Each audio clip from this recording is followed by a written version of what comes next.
Let me first of all tell you that what is the purpose of this interaction. Sir talked about the GATE examination, which is very, very important exam for the engineers. But I am here to talk about all the career options you are having. तुम्हारे पास क्या क्या career option available हैं, I am going to talk on all those things, right. बहुत सारी चीजें मे भी आपको ऐसा होगा कि पता होगा, लेकिन उसका इनसाइट्स हमें नहीं आइडिया होता कि यस कि ठीक है मैंने गेट एग्जाम का नाम सुना है और उसके बाद उसके थ्रू एमटेक होता है, रिप्यूटेड कॉलेज से होता है, लेकिन इसका करियर के साथ क्या रिलेशन है, वहां पे हम लोग लैग कर जाते हैं कि हम उसको करियर से रिलेट नहीं कर पाते हैं. हम लोग उसको जॉब से रिलेट कर लेते हैं कि यस मेरा 15 लाख का, 20 लाख का, 25 लाख का मेरा जॉब लगेगा, सैलरी होगा, वो that is a job. But how it is related to the career, so I'm going to discuss for that thing, right? So I'm here to discuss about all the career options you are having in terms of job, in terms of higher studies, right? Now you are I think you are going to be the first year in the computer science branch जो इस college से passed out होगा, right?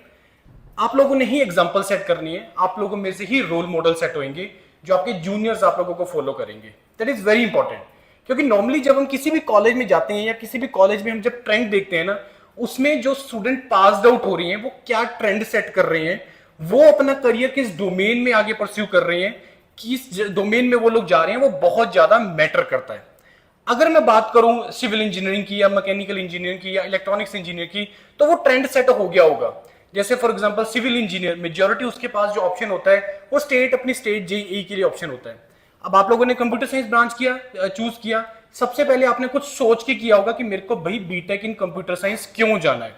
May be आप लोगों में से कुछ लोग इस स्टेज पे ये सोच रहे होंगे कि यस कंप्यूटर साइंस अभी तो उस टाइम पे इसमें रिसेशन चल रहा है, जॉब्स नहीं है. आईटीज के अंदर भी जो प्लेसमेंट हुआ है बीटेक कंप्यूटर साइंस इंजीनियर का या बीटेक स्टूडेंट का, वो ओनली 25% हुआ है. ये इस बार का डाटा है, राइट. तो अब अगर सपोज ये सिचुएशन आने वाले साल में रहा, 2-4 साल और रहा, तो अब हम लोग क्या करेंगे, right. Now I am going to discuss cover all these points. मेरे को ये सारे पॉइंट्स कवर करने हैं कि और तुम्हारे पास क्या क्या ऑप्शंस हैं. और रिसेशन, अभी आज के टाइम पे रिसेशन नहीं चल रहा है. आज के टाइम पे कंप्यूटर साइंस में हायरिंग फायरिंग दोनों चल रहा है. हायरिंग फायरिंग दोनों चल रहा है. इस टाइम पे रिसेशन नहीं चल रहा.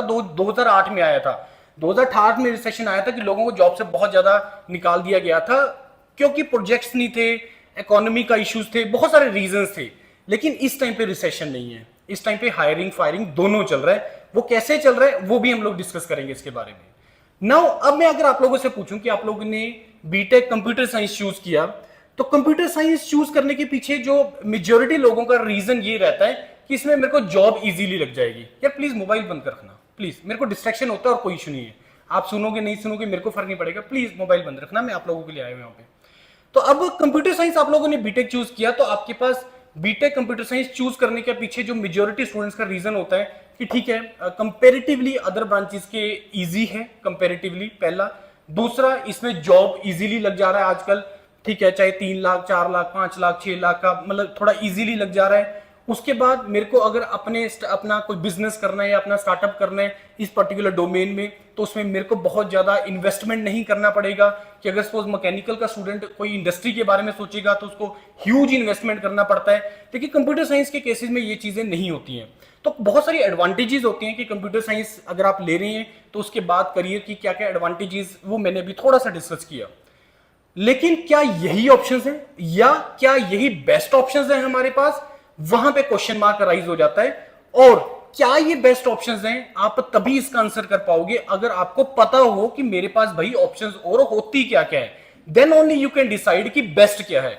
और दूसरा, बेस्ट ये नहीं है कि ठीक है कंप्यूटर साइंस के डोमेन में बेस्ट क्या है, दूसरा मेरी कैपेबिलिटी के हिसाब से मैं बेस्ट क्या अचीव कर सकता हूं इस पर्टिकुलर डोमेन में.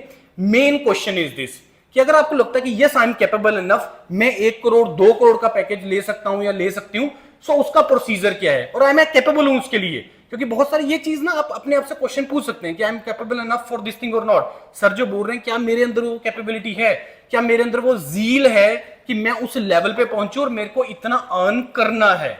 मेरे को नहीं सेटिस्फाइड होना है 4-5 लाख की जॉब से, मेरे को नहीं 5-7 लाख से होना है सेटिस्फाइड, मेरे को पैसा कमाना है, मेरे को पूरी दुनिया घूमनी है, मेरे को एक्सप्लोर करना है चीजों को. अगर ये आपके दिमाग में क्वेश्चन है और अगर आपको लगता है कि यस आप लोग ये करना चाहते हो, then this presentation is going to be very helpful for you.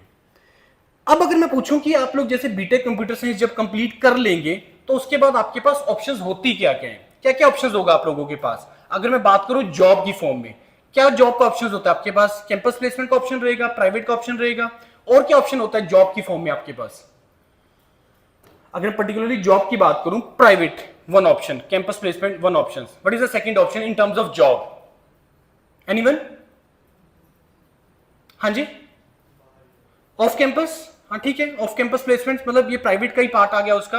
और इसके अलावा सेकंड टाइप ऑफ जॉब क्या होती है मेरे पास, being a computer science, government job का ऑप्शन होता है कंप्यूटर साइंस के लिए। कंप्यूटर साइंस में कौन सी डोमेन्स है गवर्नमेंट जॉब में, बताइए कोई मेरे को। हाँ जी, professor, yes, teaching is one of the part, yes, और cyber security, yes, cyber security तो एक डोमेन हो गया, साइबर सिक्योरिटी तो एक डोमेन हो गया कंप्यूटर साइंस का। मैं बात कर रहा हूं कि अगर मैं कैटेगराइज करना चाहूं कि एक प्राइवेट जॉब हो गया, एक गवर्नमेंट जॉब हो गया, तो government job computer science engineer के लिए कौन सी ऑप्शन होती है। साइबर सिक्योरिटी तो वो डोमेन हो गया किसी डोमेन के लिए। मैं बात पूछ रहा हूं ऑर्गेनाइजेशंस की हम बात करें या इंडस्ट्रीज की बात करें, कौन सी इंडस्ट्रीज है, ऑर्गेनाइजेशंस हैं जो गवर्नमेंट जॉब आपको रिक्रूटमेंट करती है कंप्यूटर साइंस इंजीनियर को। DRDO, yes, that is under the category of public sector, not the government job. That is under the category of third type of job, that is the public sector jobs. Now, about the government job. Tell me the government jobs. हाँ जी, engineering services, yes, लेकिन उसमें computer science directly eligible नहीं है। आपको अगर engineering services की domain में enter करना है तो आपको इलेक्ट्रॉनिक्स से इलेक्ट्रिकल से पेपर लिखना पड़ेगा। कंप्यूटर साइंस के लिए ब्रांच का ऑप्शन नहीं है इंजीनियरिंग सर्विसेज के अंदर। और कोई option government job, defence services, yes, very good, उसके लिए कौन सा एग्जाम होता है, CDS वगैरह के एग्जाम होते हैं, यस, वेरी गुड, और डिस्कस करेंगे उसके बारे में। तो मैं अभी सिर्फ ब्रॉडली बोल रहा हूं कि अगर आपको जॉब के लिए जाना है तो आपके पास तीन टाइप ऑफ जॉब होता है, एक प्राइवेट जॉब होता है, एक गवर्नमेंट जॉब होता है। गवर्नमेंट जॉब में कौन कौन सी ऑप्शन है मैं आपको बता के जाऊंगा। तीसरा टाइप ऑफ जॉब आपके पास आ जाता है, that is the public sector jobs, public sector undertakings, PSU जिसको बोलते हैं। कुछ PSU के नाम बताओ मेरे को, कुछ नाम बोला जैसे अभी ONGC हो गया, और NMDC वगैरह हो गया, और गेल हो गया, IOCL हो गया, HPCL हो गया, सेल हो गया। 250 plus public sectors are there, 250 plus public sector है इंडिया के अंदर। आपके बैंक्स क्या हैं, Punjab national bank, SBI, J&K bank, ये क्या है, ये सब पब्लिक सेक्टर है। दिल्ली मेट्रो रेल कॉर्पोरेशन, ये क्या है, ये सब पब्लिक सेक्टर है। क्या डिफरेंस होता है गवर्नमेंट और पब्लिक सेक्टर में? हाँ हाँ बोलो। प्राइवेट जो आपका पब्लिक सेक्टर होता है उसमें शेयर होल्डिंग होती है। पब्लिक सेक्टर में 51% जो शेयर है वो सेंट्रल गवर्नमेंट का होता है, बाकी जो रिमेनिंग शेयर वो स्टेट गवर्नमेंट का हो सकता है, वो किसी प्राइवेट का हो सकता है, तो वो शेयरिंग के ऊपर होता है, राइट। अब ये हो गया जॉब का कैटेगरी जिसमें एक कंप्यूटर साइंस इंजीनियर जा सकता है। अब आपके दिमाग में आ रहा होगा सर पब्लिक सेक्टर में कंप्यूटर साइंस के लिए क्या क्या ऑप्शंस है, कौन से पब्लिक सेक्टर है जो कंप्यूटर साइंस को रिक्रूट करते हैं, वो भी डिस्कस करेंगे। गवर्नमेंट में क्या क्या ऑप्शंस है वो भी डिस्कस करेंगे। Now come to the second category, ये तो हो गया जॉब वाला कैटेगरी। दूसरा अब हम कैटेगरी डिस्कस करते हैं, that is the higher studies. Higher studies को इसको हम दो पार्ट में डिवाइड करते हैं, एक पार्ट करेंगे टेक्निकल डोमेन में, दूसरा पार्ट कौन सा आ गया, management domain. First one is your technical domain, दूसरा पार्ट आपके पास आ गया मैनेजमेंट डोमेन, जो आप बीटेक के बाद कर सकते हैं ना। बीटेक आपने कंप्यूटर साइंस किया तो मैनेजमेंट में आपके पास क्या ऑप्शन आ जाता है, MBA you can do in so many domains are there, finance, accounts, marketing, HR, so many options are there. लेकिन बीइंग अ बीटेक इंजीनियर आपके पास अगर मैनेजमेंट डोमेन में जाना है तो बेस्ट ऑप्शन तुम्हारे लिए क्या है वो मैं डिस्कस करूंगा। नाउ आपके पास MBA का ऑप्शन है, आपके पास PGDM का ऑप्शन है, post graduate diploma in management, that is a management option. Now talk about the technical domain.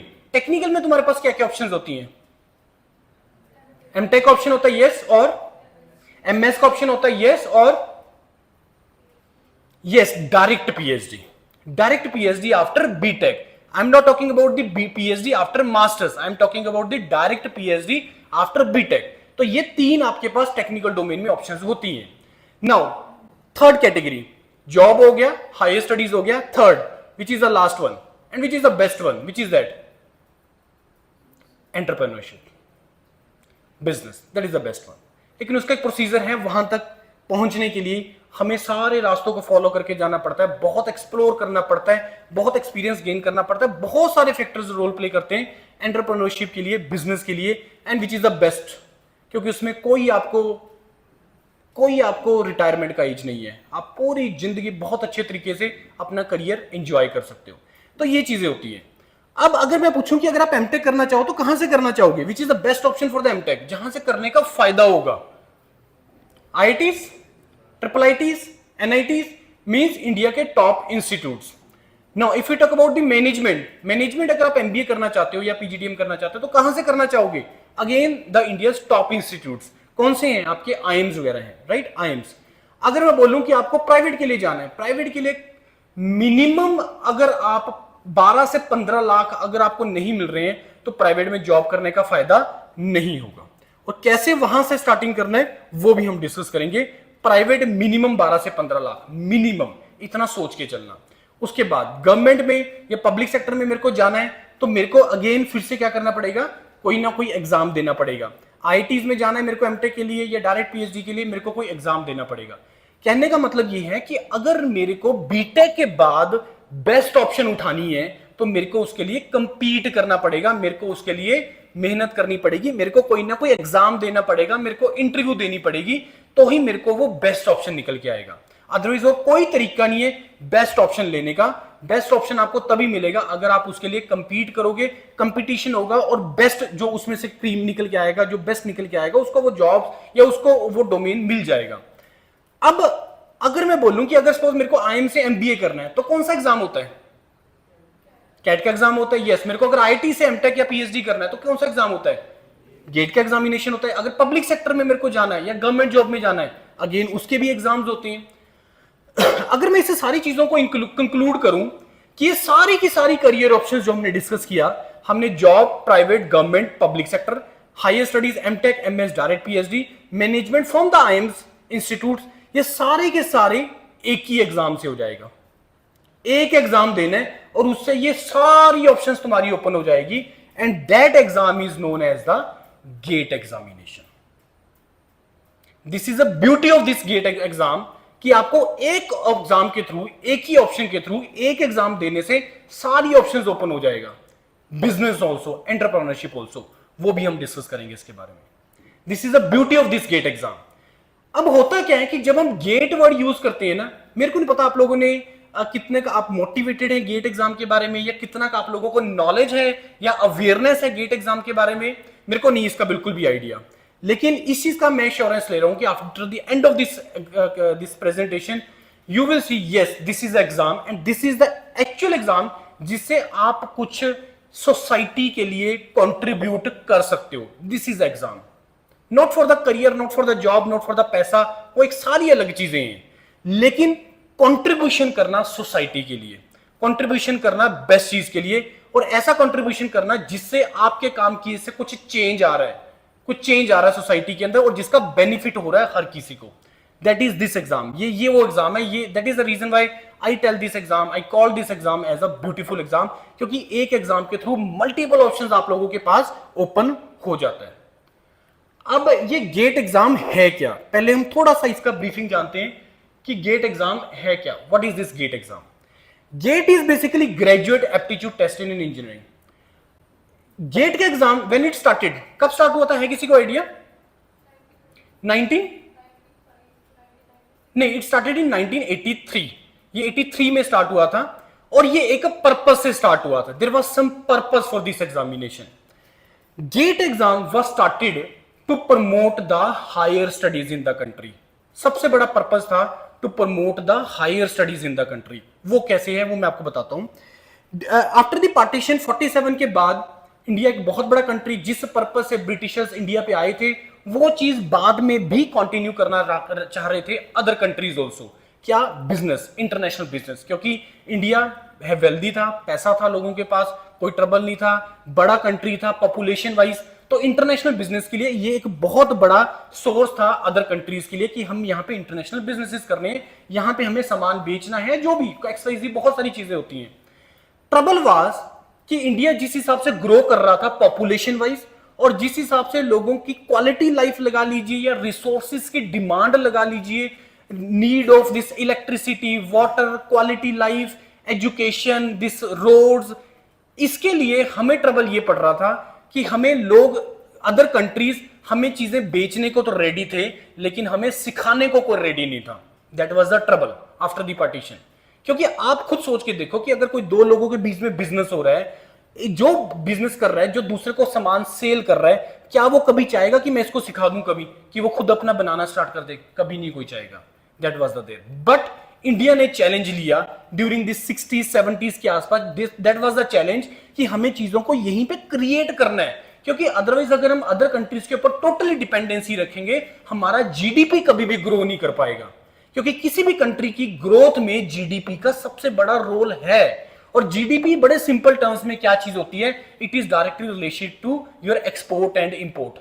जितना तुम एक्सपोर्ट करोगे उतना तुम अर्न करोगे, जितना तुम बेचोगे उतना तुम अर्न करोगे, सिंपल। और जितना तुम अर्न करोगे, जितना वो रिसोर्स आएगा, वो ऑब्वियस है तुम इस कंट्री की ग्रोथ के लिए लगाओगे। ये बड़ा सिंपल से वे में जीडीपी से रिलेटेड है। लेकिन ट्रबल क्या हो रहा था, हमें तो छोटी छोटी चीजों के लिए भी अदर कंट्रीज के ऊपर डिपेंडेंसी रखनी पड़ रही थी। सो इलेक्ट्रिसिटी सबसे बेसिक नीड था, इलेक्ट्रिसिटी को लेके, और बाकी और कम्युनिकेशन को लेके वो सबसे बड़ा नीड था। आप लोगों में से किसी ने रॉकेट बॉय सीरीज देखी है? रॉकेट बॉयज सभी लोग देखना, सभी रॉकेट बॉय सीरीज देखना, क्योंकि आपको उसमें थोड़ा सा आइडिया मिलेगा। ये जो मैं ट्रांजिशन वाली बात कर रहा हूं ना, कि जब ये ट्रांजिशन वाला फेज था कि हम चाह रहे थे, कंट्री चाह रहा था हमें चीजें यहीं पे क्रिएट करनी है, हमें अपने न्यूक्लियर पावर प्लांट्स, हमें अपने सैटेलाइट्स, हमें खुद अपने लॉन्च करने हैं, कोई हेल्प करने को रेडी नहीं था। क्या चैलेंजेस आ रहे थे नेशनल लेवल पे, with in the country and at the international level, कोई नहीं चाह रहा था। अब जब ये हमारा जो न्यूक्लियर हमने जब टेस्ट किया था, बहुत ज्यादा हमें सेटबैक्स मिले थे, बहुत ज्यादा हमें प्रॉब्लम्स आया था इंटरनेशनल लेवल पे कि क्यों कर लिया आपने, ये क्यों कर लिया, ये ऐसा हो जाएगा वैसा हो जाएगा, जबकि वो खुद कंट्रीज को क्रिएट करके बैठे थे।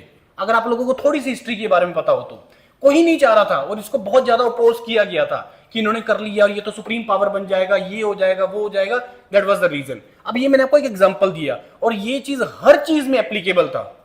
अब आज से आप 15 20 25 साल पीछे चले जाओ, अगर मैं ऑटोमोबाइल सेक्टर की बात करूं, ऑटोमोबाइल सेक्टर में हमारी टोटली डिपेंडेंसी अदर कंट्रीज के ऊपर थी। सारी गाड़ियां जो यहाँ पे लोग यूज कर रहे थे, अदर कंट्रीज से सारा का सारा हम लोग इंपोर्ट कर रहे थे, it was there. But now हम लोग उस स्टेज में आ गए हैं कि हमें यहीं पे ही हम लोग ऑटोमोबाइल सेक्टर में हमारा एक बहुत अच्छा नाम भी बन गया। टाटाज लगा लो, महिंद्राज लगा लो, हीरो लगा लो, बहुत अच्छा नाम इन्होंने क्रिएट किया है। और हम उस स्टेज में हैं, जैसे साउथ अफ्रीका, अफ्रीका रीजन की बात करें तो महिंद्रा ने अफ्रीका रीजन के अंदर बहुत अच्छा एक होल्ड किया हुआ मार्केट को, उसका डायरेक्टली बेनिफिट कंट्री को होना है। और ये चीज हर चीज के साथ एप्लीकेबल है, हर चीज से एप्लीकेबल है। मैं तो बड़ी छोटी छोटी एग्जांपल्स ले रहा हूं। तो आप लोग एक काम करना, रॉकेट बॉय सीरीज हर कोई देखना, हर कोई देखना, और मेरे को बताना, हर किसी को गूज बम्स आ जाएंगे अगर आप उस चीज को समझ पाओगे कि यस ये प्रॉब्लम थी, ये इश्यूज थे। So that is the reason why this GATE exam was started to promote the higher studies in the country. क्यों? रीजन क्या हुआ? हायर स्टडीज जब हम करते हैं तो एक पर्टिकुलर डोमेन में करते हैं, एक स्पेशलाइजेशन में हम हायर स्टडीज करते हैं। अभी बीटेक लेवल पे आप लोगों के पास अभी कोई स्पेशलाइजेशन नहीं है। आप किस चीज के स्पेशलाइज्ड हो? कोई आंसर कर सकता है मेरे को? I am a computer science engineer, but specialisation क्या है? कोई भी नहीं है। लेकिन जब आप मास्टर्स में जाते हो तो मास्टर्स में आपके पास so many specializations are there, so many specializations. उसको दो कैटेगरीज में हम डिवाइड करते हैं, एक कोर डोमेन आ जाता है, एक इंटरडिसिप्लिनरी डोमेन आ जाता है। कोर डोमेन में आपकी कंप्यूटर साइंस के सब्जेक्ट्स आ गए, लाइक साइबर सिक्योरिटी आ गया, कंप्यूटर साइंस इटसेल्फ डोमेन आ गया, तो जो मतलब कंप्यूटर साइंस का ही पार्ट है। दूसरा आ गया इंटरडिसिप्लिनरी डोमेन, जिसमें कोई भी ब्रांच का बच्चा जा सकता है, जैसे for example your data science, your artificial intelligence, your this mechatronics, your e-waste management, your masters in entrepreneurship, masters in material science, masters in ocean technology, masters in your this environment. So many specializations are, masters in space technology. ऐसी बहुत सारी specialisations हैं जहां पे आप masters कर सकते हो। और अगर आप बोलो कि सर मास्टर्स इन एंटरप्रेन्योरशिप ये क्या चीज होती है? बिजनेस भी कोई सिखाया जा सकता है, बिजनेस भी कोई पढ़ाया जा सकता है। बिल्कुल है, ये पॉइंट बिल्कुल सही है, नहीं किया जा सकता। लेकिन मैं बोलूं masters in e vehicles, masters in e waste management, ये न्यूली कोर्सेज हैं जो स्टार्ट हुए हैं आईटीज के अंदर। क्यों स्टार्ट हो रहे हैं भाई? आप खुद सोच के देखो कि आईटीज की क्या नीड है पैसा कमाने की? क्या आईटीज का नीड पैसा कमाना है? नहीं। आईटीज का जो सिस्टम है, आईटीज, आईएम्स, एम्स, ये तीन बहुत बड़े पिलर हैं इस कंट्री के, जिसका पर्पस इस कंट्री को सॉल्यूशंस देना है, पैसा अर्न करना नहीं है। खुद सोच के देखो, आईएम्स, आईटीज, एम्स, ये क्या कर रही हैं? सबसे बड़ा कंट्रीब्यूशन है इस कंट्री की ग्रोथ के लिए इन तीन ऑर्गेनाइजेशंस का, इन तीन पिलर्स का। क्योंकि अगर ये नहीं, अगर इनका पर्पस पैसा कमाना आ जाएगा, इंजीनियर्स क्रिएट करना हो जाएगा या डॉक्टर्स क्रिएट करना हो जाएगा, नहीं पर्पस हो होगा। आप खुद सोच के देखो, जो एम्स से जो एमबीबीएस करते हैं, क्या वो कहीं जॉब कर रहे होते हैं? खुद सोच के देखो, जो एम से डॉक्टर बनते हैं, एमबीबीएस करते हैं, क्या वो कहीं जॉब कर रहे होते हैं? हाँ है ना? क्या इस पर्पस से एम्स स्टार्ट हुए या इस पर्पस से आईआईटी स्टार्ट हुए? What is the purpose? Purpose ये है कि भाई तुम जाके अपने अलग अलग हॉस्पिटल्स खोलो। हम लोग प्रेफर करते हैं जब हमें कोई प्रॉब्लम होती है कि डॉक्टर कौन है, एमबीबीएस कहां से किया हुआ है, हम प्रेफर करते हैं। आईटी सिस्टम क्यों क्रिएट किया है? क्या एम्प्लॉयमेंट क्रिएट करने के लिए? नहीं, एम्प्लॉयर्स क्रिएट करने के लिए। क्योंकि जॉब, इंडिया में चैलेंज जॉब क्रिएट करना है, और जॉब क्रिएट पोटेंशियल जबरदस्त है। लोग वेले बैठे हैं, आप खुद देखो अपने गांव में जाके, अपने शहर में जाके कितना परसेंटेज ऑफ यूथ फ्री बैठा है। तो अगर उनको जॉब मिलेगा, जॉब कोई तो क्रिएट करने वाला होना चाहिए ना। अगर आपके किसी रीजन में अगर कोई हॉस्पिटल खुल रहा है, उससे कितने लोगों को जॉब भी मिलती है, और प्रॉब्लम से इश्यू रिजॉल्व होते हैं कि हर कोई देखता है कि हम एम्स हमीरपुर जाएं या पीजीआई चंडीगढ़ जाएं, अगर कोई और एक अच्छा डॉक्टर अपना हॉस्पिटल खोल लेगा तो प्रॉब्लम सॉल्व हो जाएगी। That was the purpose for this AIIMS, IIMs and IITs. ये पर्पस है इसका।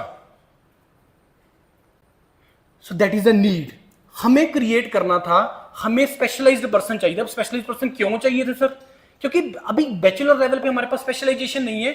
हमें अगर चीजों को क्रिएट करना है तो उसके लिए हमें एक चीज में स्पेशलाइजेशन चाहिए, तभी हम चीजों को क्रिएट कर सकते हैं। रीसेंट एग्जांपल मैं ले रहा हूं, लेटेस्ट एग्जांपल। आप लोगों ने 5-7 साल सुना होगा, साल पहले सुना होगा कि ऑटोमोबाइल सेक्टर में बहुत ज्यादा वेटिंग पीरियड बढ़ गया था गाड़ियों का। है आइडिया?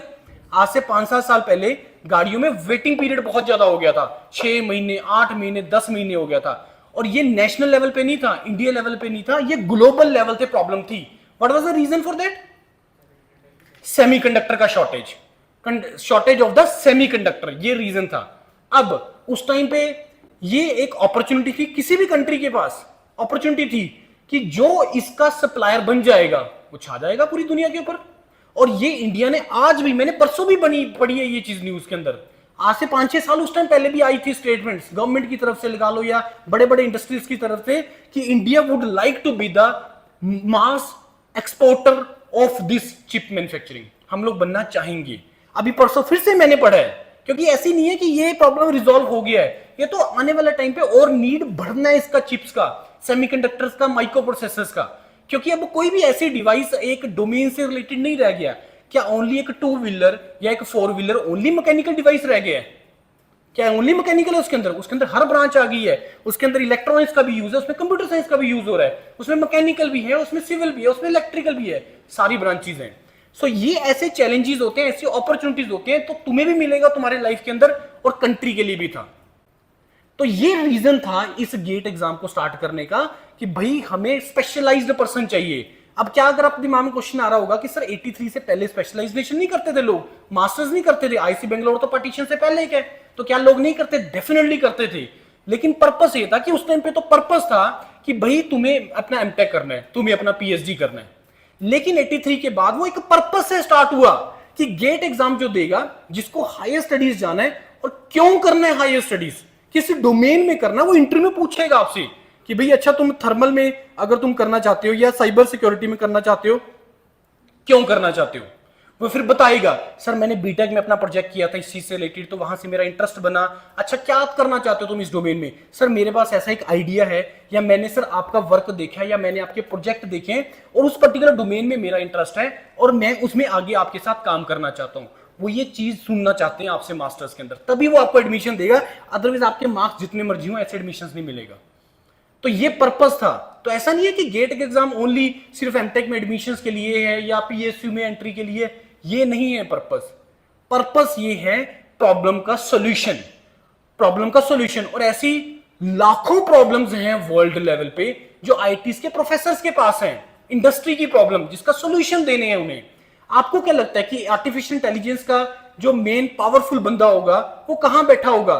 किसी आईटी कंपनी में होगा या आईटी के अंदर होगा?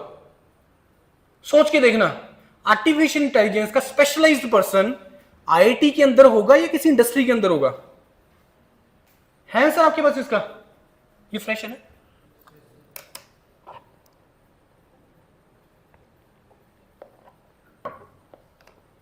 क्या आंसर आपका?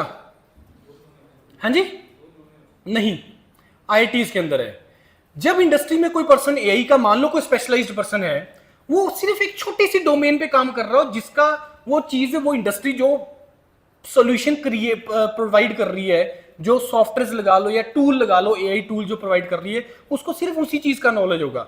लेकिन जो आईटी के अंदर प्रोफेसर बैठा है, वो पता नहीं कितने थाउजेंड्स ऑफ स्टूडेंट्स को गाइड कर रहा है, पहला। दूसरा, जब किसी इंडस्ट्री में एआई से रिलेटेड कोई प्रॉब्लम है या कोई ऐसा टूल क्रिएट करना है, तो उसके लिए रिसर्च करनी होती है।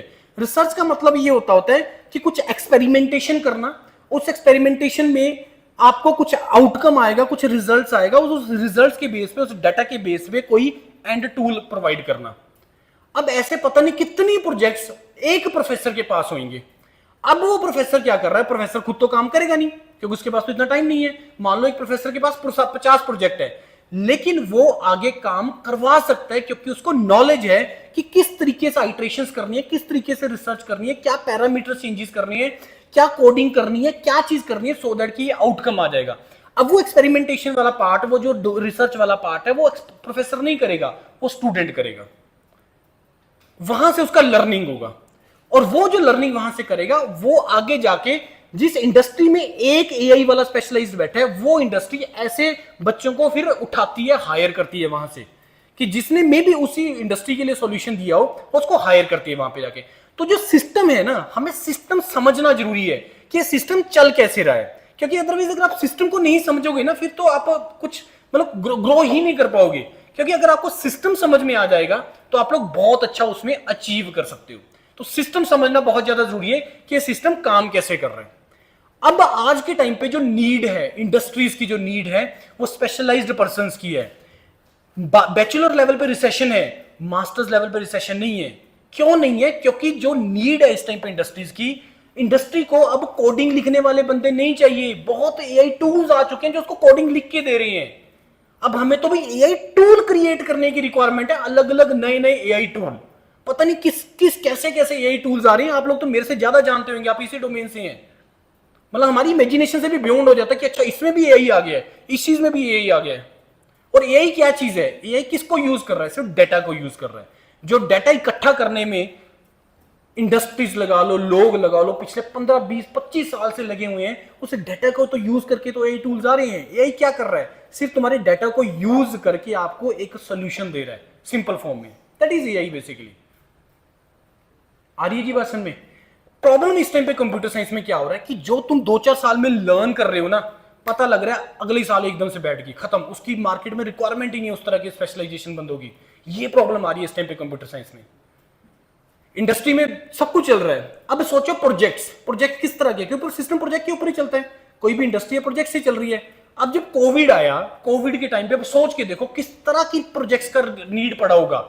जैसे for example we are the edtech company, education domain से है, तो एजुकेशन सेक्टर के अंदर किस तरह की सॉफ्टवेयर लगा लो, किस तरह के टूल्स का रिक्वायरमेंट पड़ा होगा। कोई ऐसे टूल्स भाई जहां पे टीचर पढ़ा ले, घर बैठ के पढ़ा ले, इजीली लिख सके, शेयर कर सके, पीडीएफ जनरेट हो जाए, इस तरह के टूल्स। आपको क्या लगता है वो टूल्स आज भी रिक्वायरमेंट है? नहीं, आज कुछ और ही डिमांड हो गई है, आज कुछ अलग ही डिमांड हो गई है। जैसे डिमांड फॉर एग्जांपल कि भाई जो टीचर वहां पे लिख रहा है ना, वो तो लिख रहा है हैंड राइटिंग में, वो टाइप होके आ जाए। आ रही कि नहीं बात समझ में? उसके बाद जैसे we are the Yourpedia, not engineers क्रेपाइंड, Yourpedia is our online platform. Yourpedia is India's largest platform where we prepare students for interviews, group discussion and group task. Recently we covered IIT Dharwad. IIT Dharwad के BTech के students को हम लोग train करके आए हैं campus placement के लिए। We are the largest organisation in India. अब now we are looking for a tool. हम एक ऐसा ऐप बनाना चाह रहे हैं जिसमें हम इंटरव्यूज को ऑटोमेट करना चाहते हैं। जो हम मॉक इंटरव्यूज कंडक्ट करते हैं, हम उसको ऑटोमेट करना चाह रहे हो। हम क्या चाह रहे हैं कि जैसे टीचर हैं, टीचर के आज 20 स्लॉट प्रोवाइड करने हैं उसने, तो वो स्लॉट्स बन जाएं, उसका मैसेज बच्चों के पास चला जाए कि यस आज गुरविंदर सर ने ये 20 स्लॉट आज ओपन करे हैं, और अपने अपने जिसने अपने अपने स्लॉट चूज करने वो अपना स्लॉट चूज कर लेगा। उस स्लॉट चूज करने के बाद फिर टीचर को मैसेज चला जाएगा कि आज 20 में से आपके 15 स्लॉट ये वाले लग गए हैं, डन, ठीक है, हो गया। फिर जैसे टाइम आएगा स्लॉट का एक रिमाइंडर चला जाए फॉर एग्जांपल, और फिर मीटिंग स्टार्ट हो जाए। मीटिंग स्टार्ट होने के बाद, एंड होने के बाद वहां पे टीचर अपना फीडबैक दे सके स्टूडेंट को भी, और स्टूडेंट भी अपना फीडबैक दे सके क्वालिटी ऑफ क्वेश्चंस को लेके, बाकी वीडियो क्वालिटी को लेके, साउंड क्वालिटी को लेके अपना फीडबैक दे सके। उसके बाद जो वो वीडियो हुआ है, जो वीडियो कॉन्फ्रेंसिंग हुई है, जो इंटरव्यू हुआ है, उसका इमीडिएटली उसके पास रिकॉर्डिंग भी चला जाए। तो ये हम लोग उसके ऊपर आजकल काम कर रहे हैं कि हमें ये ऐसा बनाना है, ऐसा बनाना है, राइट। अब यहां पे कैसे एक्सपर्टीज का रिक्वायरमेंट है, वो जो कर रहा होगा पर्सन, हम तो उसको प्रॉब्लम बताएंगे कि हमें ऐसी चीज रिक्वायरमेंट है। क्या ऐसी चीज का रिक्वायरमेंट कोविड टाइम पे पड़ा होगा? नहीं पड़ा होगा। कोविड टाइम पे तो किसी ने सोचा भी नहीं होगा कि जीडी भी ऑनलाइन हो सकते हैं।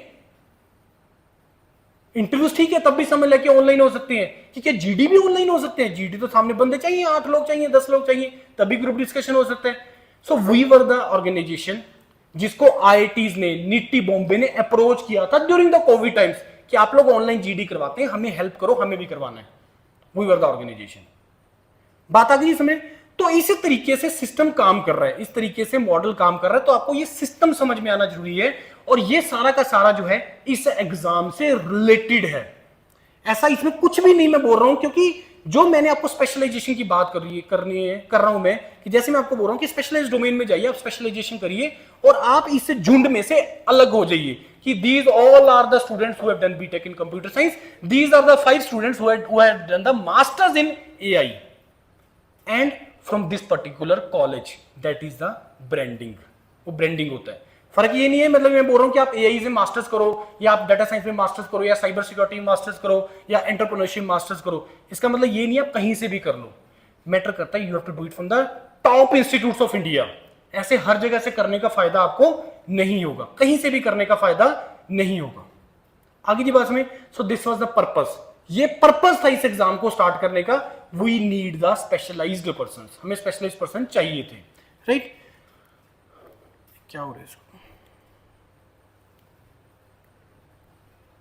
नो, गेट एग्जाम का पैटर्न के ऊपर आते हैं थोड़ा सा। गेट एग्जाम जो है ये 3 घंटे का एग्जाम होता है, 180 मिनट्स का।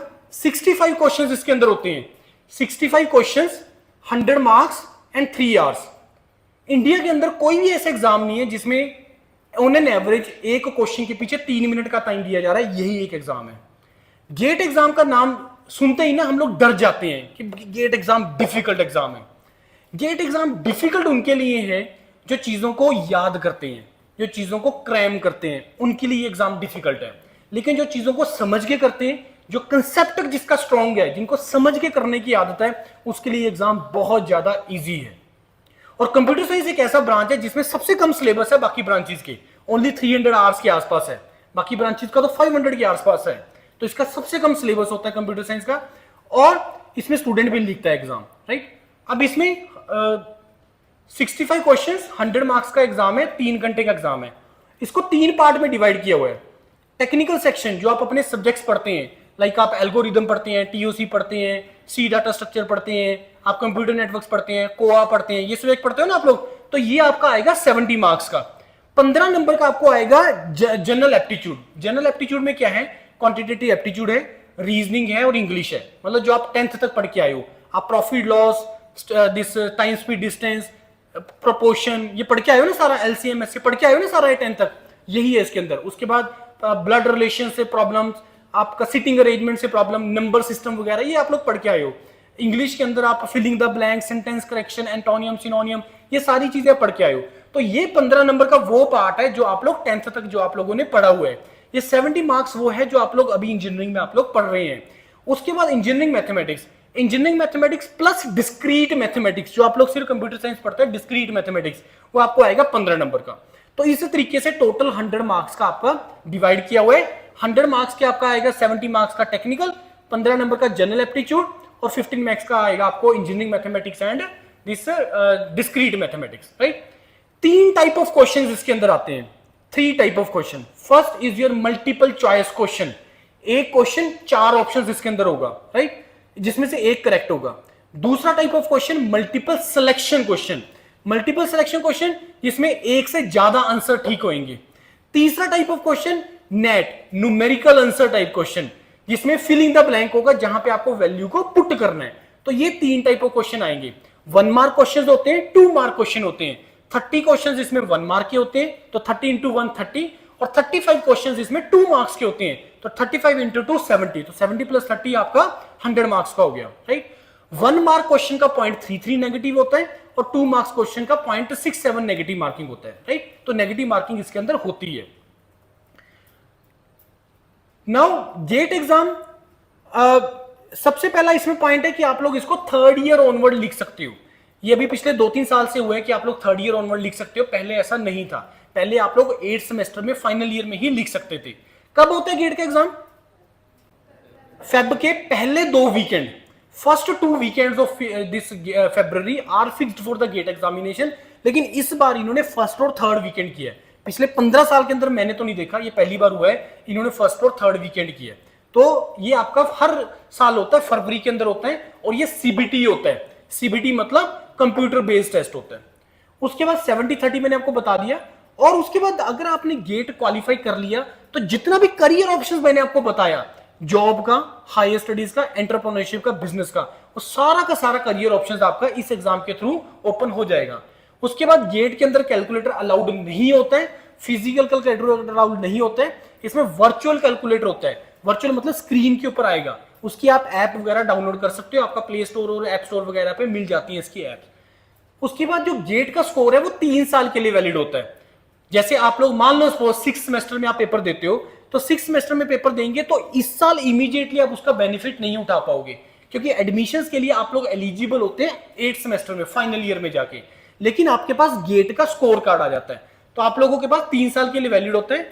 उसके बाद आप 2 गेट के पेपर लिख सकते हो, एट ए टाइम 2 गेट के पेपर लिख सकते हो। वो कौन कौन से 2 गेट के पेपर होते हैं वो भी हम लोग इसके बारे में डिस्कस करेंगे। Next is if you want to go for the benefits of writing GATE exam. अगर आपको पब्लिक सेक्टर में जाना है, गवर्नमेंट जॉब में जाना है, देन गेट एग्जामिनेशन। अगर आपको हायर एजुकेशन इंडिया अब्रॉड के बारे में बहुत अच्छा डिस्कशन करेंगे हम लोग। उसके बाद अगर आपको स्पेशलाइज्ड डोमेन करना है, अपने आप को स्पेशलाइज्ड करना है एक डोमेन का, let us suppose artificial intelligence, machine learning, aeronautics के अंदर, रोबोटिक्स के अंदर, तो आप लोग जो है आप गेट का एग्जाम दे सकते हो। और गेट का एग्जाम जब आप देते हो ना, तो इससे आपका टेक्निकल नॉलेज बढ़ता है, टेक्निकल कॉम्पिटेंसी आपका इससे बढ़ता है। रीजन देखो, आप जब कॉलेज के लिए पढ़ रहे हो, यूनिवर्सिटी के लिए पढ़ रहे हो, तो इसकी रिक्वायरमेंट थोड़ी डिफरेंट है। इसका रिक्वायरमेंट ये है कि आपको क्वेश्चन आया, आपने उसका एक आंसर लिखना है। अगर आपका वो आंसर सही नहीं है लेकिन आपने कुछ पेजेस भर दिए, मे बी आपको 1-2 नंबर मिल जाते हैं। तो कॉलेज की रिक्वायरमेंट अलग है, कंपटीशन की और गेट की रिक्वायरमेंट डिफरेंट है।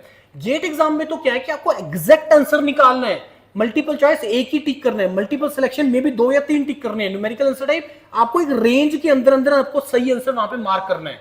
तो अगर आपका कंसेप्ट स्ट्रांग है, अगर आपको अच्छे तरीके से सब्जेक्ट की नॉलेज है, तभी आप इस एग्जाम को क्वालिफाई कर पाओगे, तभी आप इस एग्जाम में अच्छे मार्क्स ले पाओगे। अदरवाइज आप इस एग्जाम में अच्छे मार्क्स नहीं ले पाओगे। लेकिन अदरवाइज अगर आप गेट क्वालिफाई कर लेते हो तो उसके और बहुत ज्यादा डिसएडवांटेजेस होती है। वो क्या क्या है ये देखो, मैंने यहां पे कुछ पॉइंट लिखे हैं। पहले ऊपर लाइन मैंने क्या लिखी है, why everyone should write GATE examination. मैं हर किसी को बोल रहा हूं, हर कॉलेज में जा जाके बोल रहा हूं कि हर किसी को गेट का एग्जाम लिखना चाहिए। रीजन उसके पीछे ये है, सबसे पहली चीज है क्रेडिबिलिटी। इससे आपकी क्रेडिबिलिटी बनती है। किसी का सीजीपीए 6 है, किसी का सीजीपीए 8, 8.5 है। क्या सीजीपीए एक पैरामीटर है? क्या वो सीजीपीए पैरामीटर है जो ये डिसाइड करता है कि आपका नॉलेज या आपकी कैपेबिलिटी कितनी है? क्या वो डिसाइड कर सकता है सीजीपीए? नहीं। ये एग्जाम करता है, ये एग्जाम करेगा। क्योंकि इस एग्जाम को क्वालिफाई करने का लेमन लैंग्वेज में मतलब पता है क्या है? इस एग्जाम को क्वालिफाई करने से अगर आप क्वालिफाई करते हो तो इसका मतलब ये है कि तुम्हें तुम्हारी इंजीनियरिंग की समझ है। इसका मतलब ये है, क्योंकि अदरवाइज बहुत स्टूडेंट ऐसे होते हैं कि 8-8 सीजीपीए 9-9 सीजीपीए लेके बैठे होते हैं, उनको पता ही नहीं होता कि क्या चीज है। सिंपल सी डेफिनेशन पूछ ले, उसको आइडिया ही नहीं होता है। क्योंकि मैंने वही बताया ना कि उसकी रिक्वायरमेंट अलग है, कॉलेज की रिक्वायरमेंट, वहां पे मार्क्स लाने की रिक्वायरमेंट अलग है, यहां पे कंपटीशन गेट एग्जाम की रिक्वायरमेंट अलग है। मैंने बहुत सारे ऐसे स्टूडेंट भी देखे हैं 3 महीने पढ़ते हैं, जबरदस्त मार्क्स ले आते हैं। मैंने ऐसे बच्चे भी देखे हैं जो 3 साल हो गए लगे हुए हैं और स्टिल क्वालिफाई नहीं हो पाता। ऐसे भी है। क्योंकि कोई भी काम करने से पहले ना हमें उसकी रिक्वायरमेंट को समझना जरूरी है। अदरवाइज अगर आप ऐसे रैंडमली स्टार्ट कर दोगे नहीं होगा। जैसे फॉर एग्जांपल क्रिकेट के अंदर जो स्पोर्ट स्टाफ होता है, तो स्पोर्ट स्टाफ का क्या काम होता है? वो किसी भी बॉलर की या किसी भी बैट्समैन की जो ऑपोजिशन के होते हैं उनकी वीकनेस आइडेंटिफाई करने का कोशिश करता है। मतलब वो पूरा समझता है कि इस पर्सन की अगर ये आज पूरी फॉर्म में चल रहा है और उनके साथ मेरा अगला मैच है हमारा, तो वो ये आइडेंटिफाई करके देगा कि इसकी स्ट्रेंथ और वीकनेसेस क्या क्या है, कि कहां पे इसको बॉल नहीं डालनी, कहां पे इसको बॉल डालनी है। आ रही कि नहीं बात समझ में? यही चीज एग्जाम के साथ और हमारी लाइफ में इस चीज को इंप्लीमेंट करके देखो कि जब हम कोई काम करने लगे तो उसको पहले काम को समझना जरूरी है, उस काम की रिक्वायरमेंट को समझना जरूरी है। अब इसकी रिक्वायरमेंट को कैसे समझोगे? सिंपल सा तरीका समझने का, प्रीवियस ईयर क्वेश्चंस। और कोई तरीका नहीं है किसी भी एग्जाम को समझने का, खास करके ऐसा एग्जाम जो हर साल होता है और ये स्टैंडर्ड एग्जाम है। आज से 5-6 साल ये बात चली थी, 5-6 साल पहले, कि इस एग्जाम को एग्जिट एग्जाम बना देते हैं। जैसे एमबीबीएस के अंदर अगर आपको आइडिया है कि जो एमबीबीएस करते हैं उनको एक एग्जाम क्वालिफाई करना होता है एंड में, तभी उसको एमबीबीएस का डिग्री मिलता है, अदरवाइज ऐसे एमबीबीएस का डिग्री नहीं मिलता है। ये चीज आज से 6-7 साल पहले चला था इंजीनियरिंग के अंदर कि इस गेट एग्जाम को एग्जिट एग्जाम बना देते हैं कि जिसका क्वालिफाई होगा उसी को बीटेक का डिग्री मिलेगा। लेकिन प्रॉब्लम क्या हुआ, 16-17 के बाद इंजीनियरिंग एकदम से डाउन कर गया, एकदम से फॉल कर गया। तो इसको बात वहीं पे ठंडे बस्ते चली गई कि वैसे ही बच्चा बहुत कम है, क्वालिफाई कम किया, तो फिर जो नीड है इंडस्ट्रीज की, जो नीड है इस वर्ल्ड की, वो पूरा कैसे होगी। आगे जी बात समझ में आ गई, राइट। तो क्रेडिबिलिटी सबसे इंपॉर्टेंट पॉइंट है कि गेट क्वालिफाई करने से आपकी क्रेडिबिलिटी बढ़ती है। दूसरा, लाइफ लॉन्ग बेनिफिट। अगर आप एक बार गेट क्वालिफाई कर लो लाइफ के अंदर, उसको पूरी जिंदगी अपने रिज्यूमे पे लिखते रहो, पूरी लाइफ। और this is the only exam जिसको आप पूरी लाइफ जिसका बेनिफिट उठा सकते हो क्वालिफाई होने का। आज हम टीचर रिक्रूट करते हैं तो हम सबसे पहले ये चेक करते हैं कि इसका गेट का क्या स्टेटस है, चाहे वो 10 साल पहले उसने क्वालिफाई किया हो, 5 साल पहले क्वालिफाई किया हो, क्योंकि इसका सिंपल सा मतलब वही है कि अगर किसी ने गेट क्वालिफाई किया है तो इट मींस कि उसको इंजीनियरिंग की समझ है। बड़ी सिंपल से लैंग्वेज में बोल रहा हूं मैं, और इसको आप अपने रिज्यूमे पे लिखो और उसको बेनिफिट मिलेगा तुम्हें। मान लो सपोज कोई कंपनी प्लेसमेंट के लिए आ रही है, आपने 3rd ईयर में गेट क्वालिफाई किया है, कंपनी प्लेसमेंट के लिए आ रही है, 4 लोग इंटरव्यू के लिए गए हैं, 2 ने लिखा हुआ मेरा गेट क्वालिफाई है, 2 ने लिखा हुआ मेरा मतलब कुछ नहीं लिखा हुआ उसके अंदर, आपको नहीं लगता उसको बेनिफिट मिलेगा जिसका गेट क्वालिफाई होगा? मिलेगा कि नहीं मिलेगा? 101% मिलेगा, क्योंकि पॉइंट वही आ जाता है कि गेट क्वालिफाई क्रेडिबिलिटी। आगे की बात समझ में आ रही है? बात समझ नहीं आ रही है? ऊपर से तो निकल रही, समझ में आ रही है चीजें? गुड। तो इसका पूरी जिंदगी आप लोग फायदा उठाओ। इंटरव्यू में बेनिफिट 2 तरीके से। पहला, तुमने गेट को पढ़ा है, सारे सब्जेक्ट्स को ढंग से पढ़ा है, तो तुम इंटरव्यू में वैसे ही बहुत अच्छा परफॉर्म करोगे। दूसरा, जो एडिड एडवांटेज आपको मिलेगा गेट क्वालिफाई करने का, जो आप अपने रिज्यूमे पे लिख के बैठे हो, तो ये बेनिफिट आपको इंटरव्यू मिलता है। और ये मेन इसका बेनिफिट आपको प्राइवेट जॉब्स में मिलेगा। तो जैसे मैंने बोला था कि जॉब में, प्राइवेट जॉब में कैसे गेट हेल्प कर रहा है, वो ऐसे हेल्प कर रहा है। क्योंकि प्राइवेट में जब आप जाते हो तो वहां पे कुछ रिटन एग्जामिनेशन भी होते हैं, रिटन एग्जाम भी होते हैं, इंटरव्यू होते हैं, वहां पे होते कि नहीं होता? यस, वहां पे तुम्हें इसका एडवांटेज मिलेगा। उसके बाद लास्ट पॉइंट बहुत इंपॉर्टेंट है, probability of selection in other exam. मान के चलो गेट क्वालिफाई नहीं हुआ, मान लो, लेकिन कंडीशन ये है कि मैंने सर पूरा साल मेहनत की थी, मैंने 6 महीने दबा के लगाए थे, स्टिल मेरा गेट क्वालिफाई नहीं हुआ, तो क्या this is the only exam? क्या जिंदगी खत्म? क्योंकि बहुत सारी चीजें होती है ना जो आपके कंट्रोल से बियॉन्ड होती है, जिसको हम लक फैक्टर बोल देते हैं।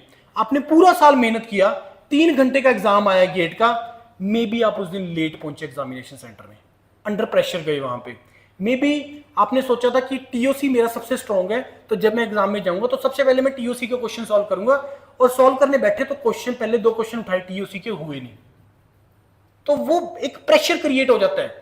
उसके बाद मान लो सपोज एक दिन पहले बीमार हो गए, फॉर एग्जांपल, कुछ भी हो सकता है ऐसे फैक्टर्स, और होते हैं बहुत बच्चों के साथ, हम तो हजारों बच्चों से डील करते हैं, तो होते हैं, हर बच्चे के साथ अलग सिचुएशन होती है।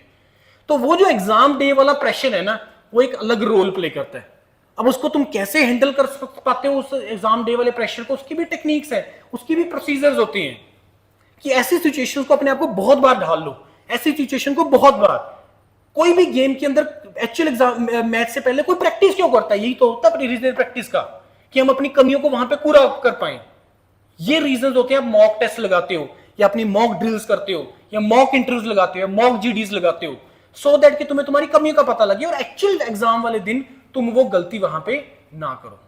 तो अगर सपोज तुमने पूरा साल मेहनत किया, दिस इज द कंडीशन, लेकिन मान लो गेट क्वालिफाई नहीं हुआ, then there are so many exam जो आप लोग क्रैक कर सकते हो। सिविल सर्विसेज सबसे कम प्रोबेबिलिटी है उसका, पर जो उसमें सक्सेस रेट है सबसे कम है। लाखों बच्चा अपीयर होता है, लेकिन लास्ट में 1000-1200 को जॉब मिलता है। तो क्या वही कैपेबल थे? क्या वही कैपेबल थे जिनको जॉब मिला? उनमें से बहुत लोगों के तो लक भी रोल प्ले करते हैं, कईयों का लक नहीं भी रोल प्ले करता है। एक पूरी इंटरव्यू के अंदर एक छोटी सी क्वेश्चन के आंसर का ब्लंडर, वो गलती से हो जाता है, वो सारी गेम बिगाड़ देता है, सारी गेम स्पॉइल कर देता है। और एक बहुत ब्यूटीफुल आंसर पूरी इंटरव्यू के अंदर वो सक्सेस भी दिला देता है। ये होती है इंटरव्यूज। तो ऐसे बहुत सारे एग्जाम्स है जो पूरा साल होते हैं। मैं आपको बताऊंगा कौन कौन से एग्जाम है जो तुम पूरे साल में दे सकते हो। तो क्योंकि तुमने एक पूरा प्रोसीजर फॉलो किया है, एक स्टैंडर्ड एग्जाम के लिए प्रिपरेशन किया है, तो तुम्हारा नॉलेज बढ़ रहा है, सब कुछ हो रहा है, उसका बेनिफिट तुम्हें अदर एग्जाम्स में मिलेगा। आगे की बात समझे? तो ये बेनिफिट है कि जो अदर एग्जाम में प्रोबेबिलिटी ऑफ सिलेक्शन है वो आपकी बढ़ जाती है अगर आपने एक बार गेट में ढंग से प्रिपेयर किया हुआ है। Now come to the jobs.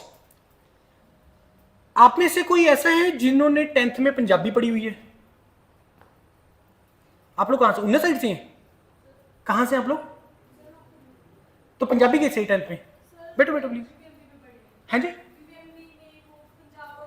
Yes. अब देखो हर स्टेट की रिक्वायरमेंट्स अलग होती हैं। जैसे पंजाब में अगर आपको जॉब करना है तो आपके पास 10th में पंजाबी होनी चाहिए, या उसके इक्वलेंट एक पंजाब शिक्षा विभाग एक पेपर कंडक्ट करवाता है पंजाबी का, साल में 1-2 बार होता है। तो अगर आपने वो भी क्वालिफाई किया हो तो आप पंजाब में जॉब्स के लिए एलिजिबल हो। पंजाब, हरियाणा, वेस्ट बंगाल, अरुणाचल प्रदेश, सॉरी आंध्र प्रदेश, कुछ 4-5 स्टेट्स ऐसी हैं जिसमें जो इलेक्ट्रिसिटी डिपार्टमेंट है उसमें जो असिस्टेंट इंजीनियर का जो जॉब है वो गेट के थ्रू होता है। हरियाणा में हर साल 80 से 100 वैकेंसीज निकलती हैं असिस्टेंट इंजीनियर की इलेक्ट्रिसिटी डिपार्टमेंट में, और उसमें सारी ब्रांच का बच्चा एलिजिबल होता है। Mechanical, civil, electronics, computer science, सारी ब्रांचेज एलिजिबल होती हैं and you all are eligible for that. क्योंकि हर स्टेट की रिक्वायरमेंट जैसे मैंने बोला डिफरेंट है। पंजाब के लिए पंजाबी चाहिए, हरियाणा के लिए हिंदी चाहिए, हिमाचल के लिए हिंदी चाहिए, जम्मू एंड कश्मीर के लिए डोमिसाइल चाहिए। तो कुछ में डोमिसाइल का क्राइटेरिया, कईयों में किसी का है। दूसरा, जब आप अपनी स्टेट से किसी अदर स्टेट के लिए अप्लाई कर रहे हो then you will apply under the general category only, you will be consider under the general category only. आपको अपनी रिजर्वेशन का जो बेनिफिट है या आपको अपनी स्टेट में मिलता है या सेंट्रल गवर्नमेंट के लिए मिलता है, ये चीज ध्यान में रखना, ठीक है जी। उसके बाद ये तो हो गया गवर्नमेंट जॉब। दूसरा आ गया पब्लिक सेक्टर। पब्लिक सेक्टर के नाम हमने कुछ डिस्कस किए थे इससे पहले। पब्लिक सेक्टर में एंटर करने के 2 तरीके हैं। पहला तरीका है थ्रू गेट एग्जामिनेशन, दूसरा तरीका है विदाउट गेट एग्जामिनेशन।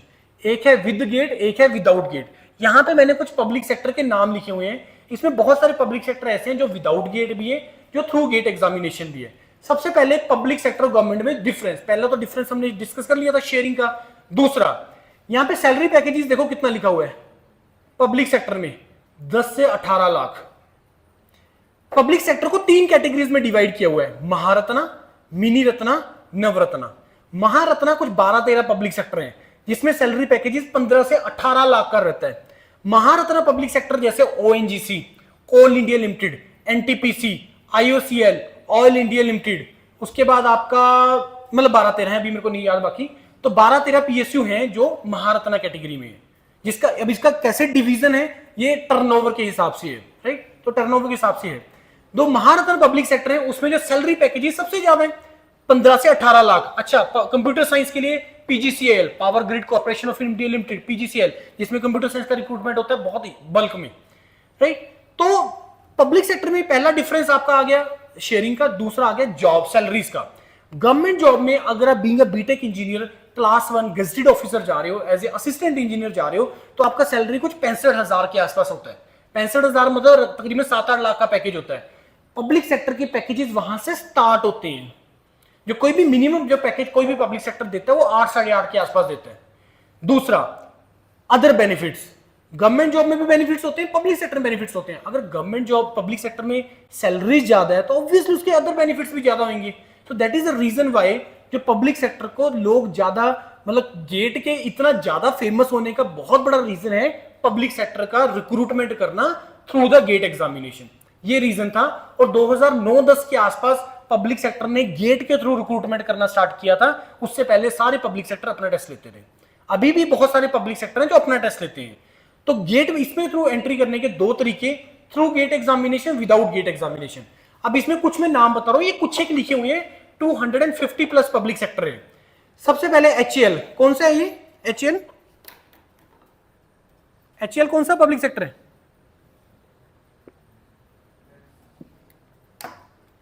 हाँ जी, हाँ एयर नहीं, कंप्लीट फुल फॉर्म बताओ ना, एयरक्राफ्ट ठीक है, एयरक्राफ्ट मैन्युफैक्चर करते हैं हिंदुस्तान एरोनॉटिकल लिमिटेड, HAL। और ये बहुत बड़ा, मतलब बहुत ज्यादा ग्रो कर रहा है HAL, क्योंकि ये एक्सपोर्ट कर रहा है। देखो सिंपल सा तरीका है, ग्रो कैसे करेगा, पैसे से करेगा यार, सिंपल। तो ग्रो करने का तरीका क्या है, तुम बेचो सामान अपना, जितना जो तुम मैन्युफैक्चर करो उसको बेचो। अब अभी पीछे से आपने न्यूज भी सुना होगा कि हमने बहुत सारे हेलीकॉप्टर्स और दिस फाइटर प्लेन्स हमने पता नहीं किस कंट्री को हमने सेल किया है, हमें ऑर्डर था, हमने सेल किया। अब सोच के देखो, आज से 20-25 साल पीछे चले जाओ, क्या स्टेज थी, हम लोग तो सब कुछ मंगवाते थे फॉरेन से, लेकिन आज हम धीरे धीरे धीरे धीरे उस स्टेज पे आ रहे हैं कि हम लोग एक्सपोर्ट करना स्टार्ट कर रहे हैं। क्योंकि बेनिफिट, सबसे पहले इंडिया में चीजें बन रही हैं, हमें सस्ती पड़ेंगी, पहला। दूसरा, इंडिया में चीजें बन रही हैं, एक लेवल के बाद हम उसको सेल करेंगे, सेल करेंगे तो हमें बेनिफिट होगा। यही तो तरीका है कंट्री को डेवलप करने का। डेवलप कैसे होगा, जीडीपी से होगा, जीडीपी से पैसा आएगा, पैसा आएगा अल्टीमेटली तुम्हारे ऊपर ही लग रहा है। आज ये 4 लेन हो गया, तुम्हें 2.5 घंटे लग रहा है चंडीगढ़ से, किसी टाइम 6 घंटे लगता था चंडीगढ़ के लिए। हम लोग कांगड़ा में भी जाके हैं, राजीव गांधी कॉलेज, वहां पे भी 4 लेनी का काम हो रहा है, इधर हिमाचल में भी। तो ऑब्वियसली ये सारी चीजें कहां से आ रहा है पैसा, ठीक है। टैक्सीज एक छोटा सा पार्ट है, हमें लगता है कि हमारे टैक्सीज हैं, हम जो टैक्स पे कर रहे हैं, ठीक है, वो तो है ही है, उसका कंट्रीब्यूशन तो है ही है, लेकिन जीडीपी में इसका एक्सपोर्ट और इंपोर्ट का सबसे मेन रोल है, और वहीं से पैसा आता है मेन, वहीं से अर्न कर पाओगे तुम। आ रही कि नहीं आ रही बात समझ में, आ रही कि नहीं आ रही बात समझ में, राइट। तो सबसे पहले HAL, हिंदुस्तान एरोनॉटिकल लिमिटेड का जो रिक्रूटमेंट है वो विदाउट गेट होता है, अपना टेस्ट लेते हैं और हर साल लेते हैं।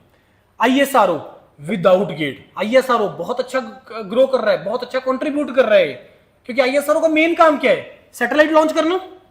तो क्या वो कल इंडिया के लिए कर रहा है, क्या वो केवल इंडिया के लिए कर रहा है ISRO? क्या इसमें ओनली मैकेनिकल इंजीनियर का रिक्वायरमेंट है? इसमें हर ब्रांच का रिक्वायरमेंट है, राइट। तो ISRO में also you can enter. HAL में भी कंप्यूटर साइंस का रिक्वायरमेंट है, कंप्यूटर साइंस का रिक्रूटमेंट होता है, ISRO में कंप्यूटर साइंस का रिक्रूटमेंट होता है। उसके बाद BARC with GATE without GATE, दोनों तरीके से लेता है। उसके बाद HPCL without GATE, SJVNL without GATE. आपका ये SJVNL का सारा जो रिक्रूटमेंट है वो हिमाचल के लिए होता है, Satluj Jal Vidyut Nigam limited. Field officer का रिक्रूटमेंट होता है बीटेक के लिए। उसके बाद BEL Bharat electronics limited without GATE. उसके बाद BHEL Bharat heavy electricals limited without GATE. उसके बाद आपका आ गया this airport authority of India. Airport authority of India में ATC का पोस्ट, एयर ट्रैफिक कंट्रोलर का, दी बेस्ट जॉब्स हैं। रेलवे और एयरपोर्ट की जॉब्स को बेस्ट माना गया है क्योंकि इसमें बेनिफिट्स बहुत मिलते हैं तुम्हें एयरपोर्ट अथॉरिटी के अंदर, राइट। तो AI के अंदर ATC का, इसमें सारी बीटेक एलिजिबल होते हैं। बस आपने बीटेक के दौरान मैथ और फिजिक्स पढ़ा होना चाहिए किसी भी एक सेमेस्टर में, ये कंडीशन है ATC में अप्लाई करने के लिए, राइट। तो ये कुछ एक मैंने लिखे, इसके अलावा जो मैंने नाम नहीं बोले वो सारा का सारा रिक्रूटमेंट थ्रू गेट एग्जामिनेशन है। और ये तो मैंने थोड़े से लिखे हैं, कितने लिखे हुए हैं, 6 चुका 24, ओनली 24 लिखे हुए हैं। ये 250 प्लस पब्लिक सेक्टर हैं और सारे रिक्रूटमेंट करते हैं, कहीं में कम होती है, कहीं में ज्यादा होती है, राइट। उसके बाद इसमें क्राइटेरिया क्या है, सिलेक्शन क्राइटेरिया। अगर आप थ्रू गेट एग्जामिनेशन कर रहे हो तो आपका रिटन एग्जाम नहीं होगा, डायरेक्टली आपका होगा ये चीजें। अब इंटरव्यू तो भाई हर किसी में होगा ही होगा, एक्सेप्ट 2 पब्लिक सेक्टर। कौन से? कोल इंडिया लिमिटेड एंड NTPC। ये 2 PSU ऐसे हैं जो इंटरव्यू भी नहीं लेते हैं। रीजन, दोनों महारत्न पब्लिक सेक्टर हैं।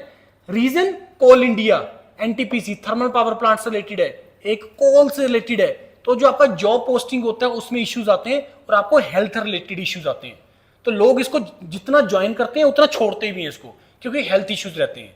तो इस कारण से इन्होंने अपने रिक्रूटमेंट प्रोसेस को बहुत सिंपल रखा हुआ है कि भी तुम आ जाओ बस किसी भी तरीके से, राइट। उसके बाद अदरवाइज इंटरव्यू हर किसी में होगा ही होगा। रीजन, इंटरव्यू का पर्पस ध्यान से समझना इस चीज को।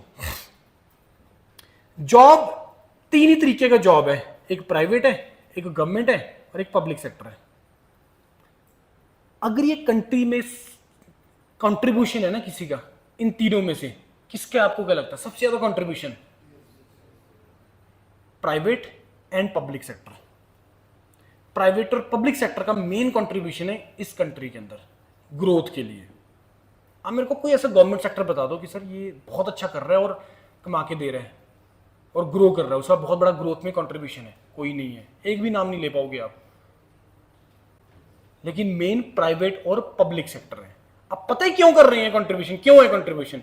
Because they have the capable people and they want to recruit the capable people and they want to recruit the person जो उस जॉब के लिए बना हो। आपको रिटन टेस्ट लिया, ओनली रिटन टेस्ट के बेस पे क्या आपकी पर्सनैलिटी जज की जा सकती है, क्या आपका कम्युनिकेशन जज किया जा सकता है। मे बी आपका स्ट्रेंथ मार्केटिंग के अंदर है, मे बी आपका स्ट्रेंथ प्रोडक्ट डेवलपमेंट में, मे बी आपका स्ट्रेंथ सेल्स के अंदर है। ये कैसे पता चलेगा? अकेले रिटन के बेस पे नहीं पता चल सकता है। इंटरव्यू का बहुत बड़ा रोल है, group discussion, group task, case studies, इनका बहुत बड़ा रोल है जो आपकी पर्सनैलिटी और जो आपका कम्युनिकेशन से रिलेटेड है। और प्राइवेट और पब्लिक सेक्टर दो ऐसे डोमेन है, अगर ये ग्रो कर रहे हैं उनके पीछे रीजन मैंने आपको बता दिया, दे have the capable people and they want the capable people, और ये रिक्रूटमेंट में इस चीज से कॉम्प्रोमाइज नहीं करते हैं। गवर्नमेंट कर लेगी कि ठीक है अभी आ जाओ कोई बात नहीं, चल जाएगा, सिफारिशी भी आ जाएगी, सब कुछ आ जाएगा, ना प्राइवेट में सिफारिश चलेगी ना गवर्नमेंट में सिफारिश चलेगी, सॉरी पब्लिक सेक्टर में सिफारिश चलेगी, क्योंकि उनको पता है हमें भाई काम करने वाले बंदे चाहिए, और उससे भी ज्यादा इंपॉर्टेंट हमें बंदा चाहिए जो बेस्ट फिट है इस जॉब के लिए। ये सबसे इंपॉर्टेंट फैक्टर है कि जो बेस्ट फिट है इस जॉब के लिए। पता लगे ये इसका स्ट्रेंथ ही नहीं है भाई, इसका स्ट्रेंथ ही नहीं है। मेरा स्ट्रेंथ मान लो टीचिंग नहीं है, तो मैं अगर टीचिंग करने लग जाऊंगा तो नहीं बनेगी बात आ रही है। अगर मेरी स्ट्रेंथ कुछ और है तो मैं उस पर काम करना चाहूंगा, मैं तभी मैं अपनी आउटपुट दे पाऊंगा मैं, और तभी मैं मन लगा के काम कर पाऊंगा मैं। This is the difference between job and career. This is the difference between job and career. Career एक ऐसी चीज है जिसमें तुम पैसा नहीं देख रहे हो, जिसमें तुम टाइम नहीं देख रहे हो, तुम पूरा दबा के मेहनत करने लगे हुए हो और तुम उस काम को एंजॉय कर रहे हो। This is called career. Job है 8 घंटे का जॉब, 5 दिन जॉब करना, ना उसके आगे पीछे भाई मैं नहीं available, that is called job. और उसके अगेंस्ट मेरे को इतना पैसा मिलेगा, दैट इज कॉल्ड जॉब। और ना तुम उस काम को एंजॉय कर रहे हो, मजबूरी में हो। और सबसे बड़ा मैं बोलूंगा कि प्रॉब्लम हमारी इस कंट्री के साथ पता है क्या है? Teaching profession. टीचिंग प्रोफेशन में लोग बाय चॉइस नहीं है, ये सबसे बड़ा ट्रबल है। क्योंकि टीचर एक ऐसा डोमेन है, अगर आपको ऐसे लेक्चर्स डेली बेस पे मिलते रहे आप लोग बहुत अच्छा कर जाओगे, लेकिन वो मोटिवेशन नहीं है ना, कहां से आएगी वो? हम इंजॉय कर ही नहीं रहे। मतलब with this regard to everyone, with due respect to everyone, और ये बेस्ट प्रोफेशन है टीचिंग। और एक लेवल के बाद टीचिंग का मतलब पढ़ाना नहीं होता है, एक लेवल के बाद टीचिंग का मतलब रिसर्च होता है। मैंने आपको बताया आईटीज में प्रोफेसर क्या कर रहे हैं, पढ़ा रहे हैं बच्चों को, वो तो छोटा सा पार्ट है। मेन उनका रोल है मास्टर्स और पीएचडी के स्टूडेंट को प्रोजेक्ट के लिए गाइड करना, और ऐसे प्रोजेक्ट जो सोसाइटी की प्रॉब्लम है, जो इंडस्ट्री की प्रॉब्लम है, और वो प्रॉब्लम अगर उस इंडस्ट्री की सॉल्व हो जाए उससे आम जनता का बेनिफिट होगा। आ रही है कि नहीं आ रही बात समझ में? जैसे फॉर एग्जांपल 1999 में टाटा इंडिका लॉन्च हुआ था, पता है आपको, है ना? उस टाइम पे आपने देखा होगा उसके पीछे वाले टायर ना ऐसे होते थे। आप लोगों की मेरे को लग रहा है डेट ऑफ बर्थ भी शायद उसके बाद ही होंगे शायद, है ना? तो टाटा के पिछले वाले इंडिका टायर ना ऐसे हो जाते होते थे, ये बहुत बड़ी प्रॉब्लम थी उनके पास। अब इसके सॉल्यूशंस कौन देगा? टाटा के अंदर पास नहीं है भाई, R&D करने वाले नहीं है, इस डोमेन में रिसर्च करने वाले, वो आईटी के अंदर बैठे हैं। अब ये प्रॉब्लम का सॉल्यूशन आईटी के प्रोफेसर देगा। अब वो खुद नहीं करेगा काम, बच्चे करेंगे काम, जिससे हर किसी का पर्पस सॉल्व होगा, बच्चे का भी फायदा होगा, प्रोफेसर का भी फायदा होगा, और उस इंडस्ट्री ने जो पैसा दिया है प्रोजेक्ट के लिए उससे हर किसी की स्टाइपेंड मिल रहा है, स्कॉलरशिप मिल रही है। इस तरीके से ये सिस्टम चल रहा है। आ रही कि नहीं आ रही बात समझ में? राइट।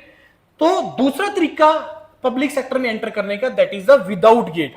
जैसे मैंने आपको बताया बहुत सारे पब्लिक सेक्टर के नाम मैंने बताए जो विदाउट गेट करते हैं, उनका अपना रिटर्न होगा और उसके बाद ये चीज। अब ये जो चीज मैंने आपको बताया ना, जीडी, जीटी और केस स्टडी, ये हर किसी में नहीं होता है, कुछ में कुछ होगा, कुछ में सारे होंगे। जैसे steel authority of India limited, SAIL सब कुछ करवाता है, सब कुछ करेगा, जीडीबी, जीटीबी, केस स्टडी भी और इंटरव्यू भी। IOCL, GD, GT, interview. HPCL, GT and interview.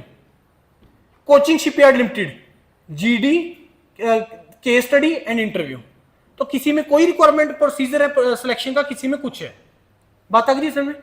तो विदाउट गेट हर किसी का फिर एग्जाम पैटर्न भी डिफरेंट होता है। जैसे आईएसआरओ का एग्जाम पैटर्न है 100 क्वेश्चंस एंड 90 मिनट्स, जिसमें 20 क्वेश्चंस आपके नॉन टेक्निकल आएंगे, क्वांट रीजनिंग वगैरह आएगा, और 80 क्वेश्चंस आपके आएंगे टेक्निकल के। राइट। तो इस तरीके से होता है, एग्जाम पैटर्न हर किसी का डिफरेंट है। एचपीसीएल, एचपीसीएल में 85 questions technical, 85 questions non technical, 85 questions non technical जिसमें क्वांट, रीजनिंग एंड इंग्लिश आएगा, और 85 क्वेश्चंस आपके आएंगे टेक्निकल के आएंगे। तो ये हर एग्जाम का उसका पब्लिक सेक्टर का अपना अपना क्राइटेरिया है।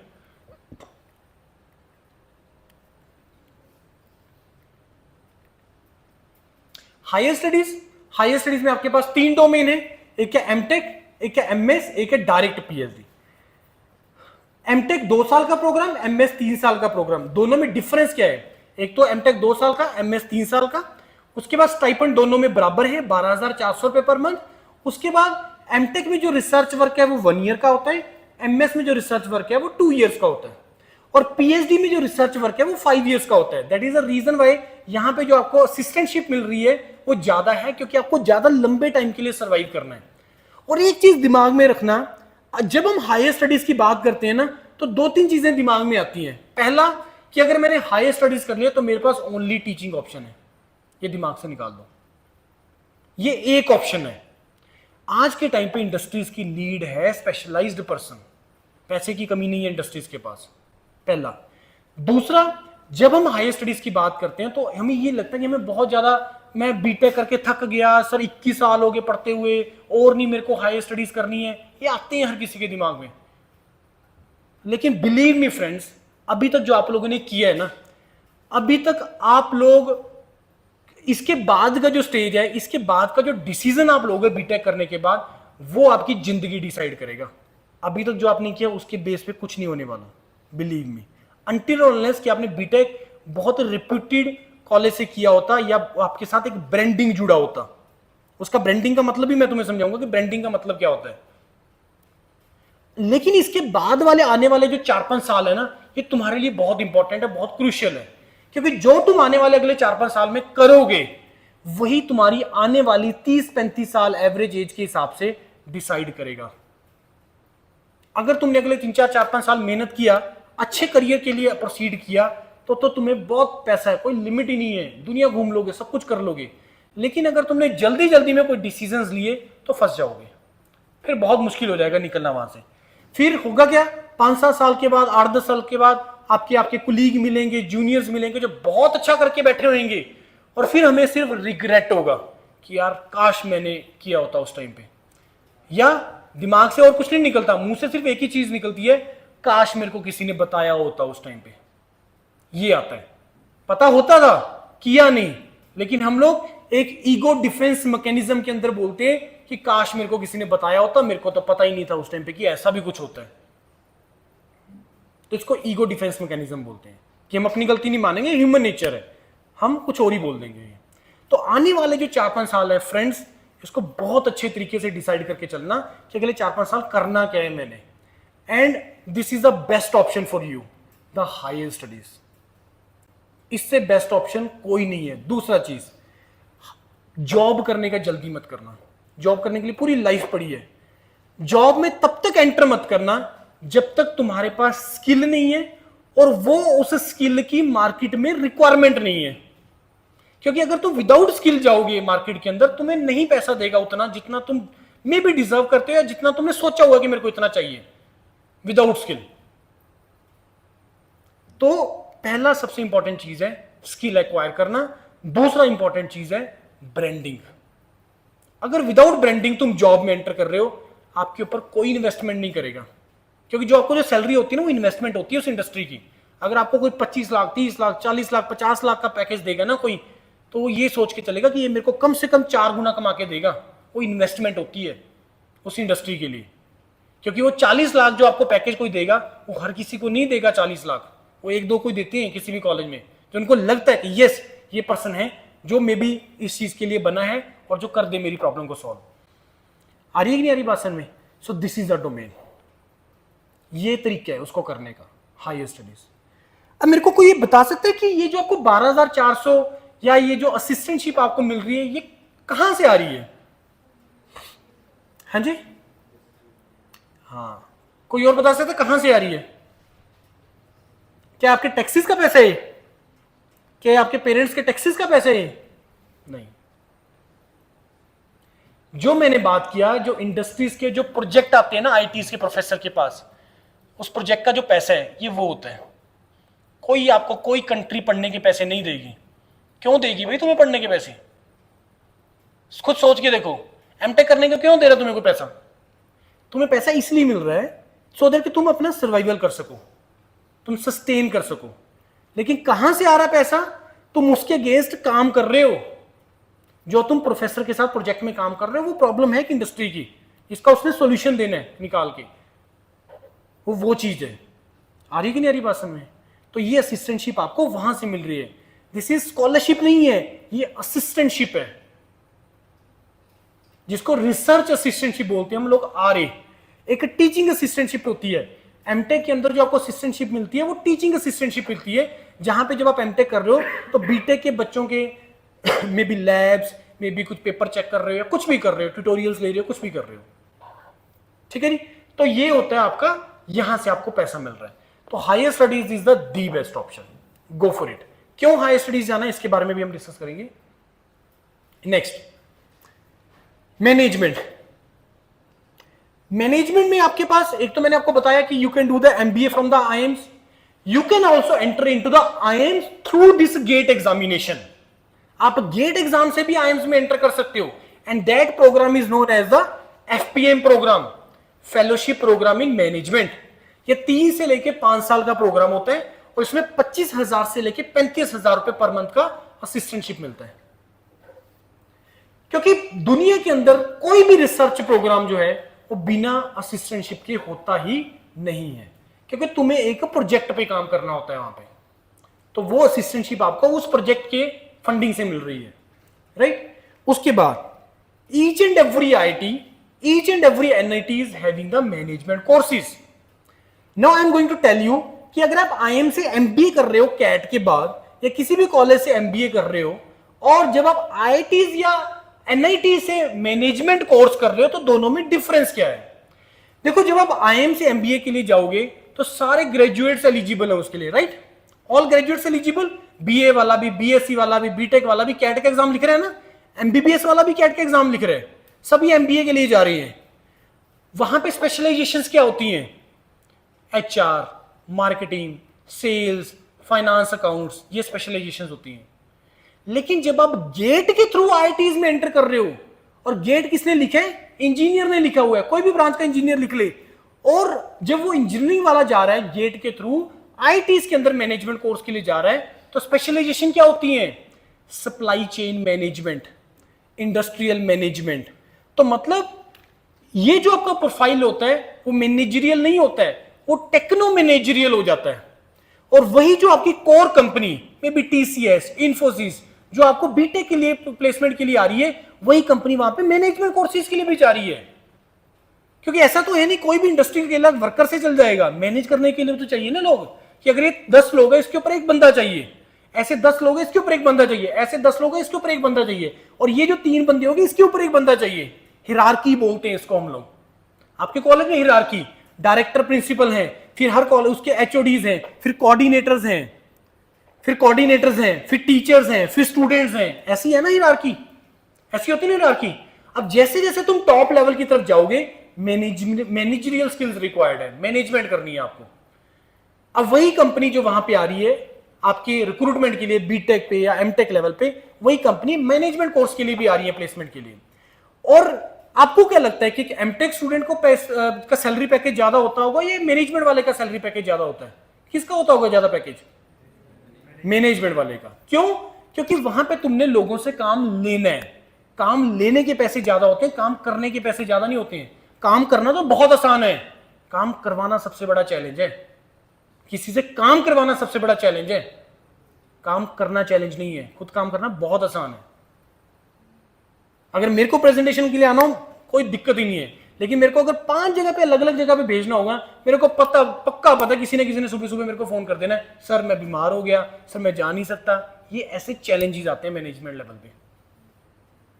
तो तुम्हें कैसे अपनी टीम के साथ कोऑर्डिनेट करके रखना है, कैसे चीजों को मैनेज करना है, वो स्किल अलग है। मैनेजमेंट नो डाउट करके आती है, मैनेजमेंट पढ़ के नहीं आती है। मैनेजमेंट तुम पढ़ के नहीं सीख सकते हो। मैनेजमेंट में क्या करवाया जाता है पता आपको? Case studies. Case studies discuss होती है वहां पे कि ऐसा ऐसा हुआ था किसी इंडस्ट्री के अंदर, फिर ऐसे सॉल्यूशन निकाला, ऐसे सोचा गया। जो केस स्टडीज मैंने वहां पे भी लिखी थी ना आपको सिलेक्शन प्रोसेस में पीएसयू के, वहां पे भी केस स्टडीज होती हैं कि ऐसी प्रॉब्लम है कि किसी इंडस्ट्री के अंदर एक फॉर एग्जांपल एचआर लेवल पे कोई प्रॉब्लम आ गया, कोई वर्कर ने ऐसा कर दिया, तो ये बताओ कि अब उसको पनिशमेंट देनी है तो क्या प्रोसीजर तुम फॉलो करोगे। ऐसी केस स्टडीज होती हैं। यही तो चीजें तुम लर्न करते हो मैनेजमेंट के अंदर, केस स्टडीज ओनली। आगे जी बात समझ में, ठीक है। Now let us discuss about the foreign admissions. आप में से कितने लोग यहां पे ऐसे हैं जो जिसका सीजीपीए 7.5 प्लस है, 7.5 plus, very good. 8 plus, 8 plus, very good. आप में से कितने लोग हैं जो अब्रॉड जाना चाहते हैं पढ़ने के लिए? Very good. अब मैं कंडीशन दे रहा हूं, अगर खर्चा सिर्फ 1.5-2 लाख रुपए हो, कितने लोग जाना चाहते हैं अब्रॉड पढ़ने के लिए? इतना सही खर्चा है। कुछ मैं प्रोसीजर बता रहा हूं अब्रॉड के लिए। पहला चीज, अगर तुम अब्रॉड जाना चाहते हो तो अपने पेरेंट्स के हार्ड अर्नड मनी वेस्ट मत करके जाना। 20, 25, 30, 40, 50 लगा के मत जाना, पहला। दूसरा, अगर तुम अब्रॉड जाना चाहते हो तो तुम्हें एज ए लेबरर नहीं जाना है, एज ए टेक्नोक्रेट जाना है, एज ए इंजीनियर जाना है। ये पहला चीज। Now come to the second phase, जाना कैसे है, क्या जाने का तरीका है। आपने 1.5-2 लाख बोला सर, 1.5-2 लाख में कैसे पॉसिबल है? उसके 2-3 रास्ते मैं तुम्हें बता रहा हूं। पहला, मास्टर्स लेवल पे कितना स्कॉलरशिप था आपको इंडिया में? 12,400। पीएचडी में अप टू 80,000 मैक्सिमम। अब ये चीज वर्ल्ड लेवल पे भी एप्लीकेबल है। पीएचडी विदाउट असिस्टेंटशिप होती ही नहीं है पूरी दुनिया के अंदर। पीएचडी विदाउट असिस्टेंटशिप होती ही नहीं है पूरी दुनिया के अंदर। ये तो 38,000 अब हुआ है, ये 25,000 था पिछले साल तक। इस साल अपना सॉरी पिछले से साल तक, मतलब पिछले एडमिशन सीजन में ये 38,000 हुआ, नहीं तो 25,000 था ये। अब सोचो अगर इंडिया में तुम्हें इतना मिल रहा है तो जो डेवलप्ड कंट्रीज हैं वो कितना पैसा देती होंगी इन डॉलर्स। पीएचडी में जो असिस्टेंटशिप होती है अब्रॉड में, it starts from near to 2,300 to 2,400 to 4,500 US dollar per month. ये पीएचडी की असिस्टेंटशिप होती है। और पीएचडी डजंट मीन पढ़ना, ये दिमाग में बिठा लो। पीएचडी एक जॉब होती है। बहुत सारी कंट्रीज पीएचडी को जॉब लिखती हैं, यूरोप के अंदर स्पेशली नॉर्वे वगैरह, स्कॉटलैंड वगैरह, ये जॉब लिखते हैं, ये पीएचडी नहीं लिखते हैं, ये जॉब लिखते हैं कि there is the opening of this particular project for 3 years, for इसका रिक्वायरमेंट ये, इतना असिस्टेंटशिप तुम्हें मिलेगा और इस प्रोजेक्ट पे तुम्हें काम करना है। अब प्रोसीजर क्या है बाहर जाने का? पहला, जैसे मास्टर्स लेवल पे इंडिया में असिस्टेंटशिप कम है, ऐसे अब्रॉड में भी है। तो अगर तुम मास्टर्स के लिए अब्रॉड टारगेट कर रहे हो तो पैसा खर्च होगा। बड़ी सिंपल सी चीज है। अगर तुम मास्टर्स के लिए अब्रॉड जाना चाहते हो तो टारगेट यूरोप टारगेट करना है, क्योंकि यूरोप में जो पब्लिक यूनिवर्सिटीज होती हैं उसमें ट्यूशन फीस नहीं होता है, वो फ्री होती हैं। तुम्हारा खर्चा सिर्फ रहने खाने पीने का वहां पे, और वो जो खर्चा है वो 10-12 लाख से ज्यादा नहीं है। ठीक है जी। अगर तुम्हें मास्टर्स टारगेट करना है तो यूरोप टारगेट करना है, पब्लिक यूनिवर्सिटी टारगेट करनी है जहां पे स्कॉलरशिप आपका ट्यूशन फीस नहीं होती है 10-12 लाख रुपए, और वो 10-12 लाख रुपए भी तुम अपना एक्स्ट्रा वर्क करके तुम अपना खर्चा पूरा कर सकते हो, कोई ट्रबल नहीं है। पहला is the MS programme abroad. दूसरा इज द जो सबसे बेस्ट है, जिसके लिए Yourpedia is global, is the only platform in India जो स्टूडेंट को गाइड कर रहा है, that is called the direct PhD abroad. Maybe आप लोगों ने, बहुत सारे स्टूडेंट्स ने डायरेक्ट पीएचडी इंडिया भी नहीं सुना था, पहली बार सुना था। Direct PhD abroad and in USA only, जहां पे बीटेक के बाद आप डायरेक्ट पीएचडी के लिए अप्लाई कर सकते हैं।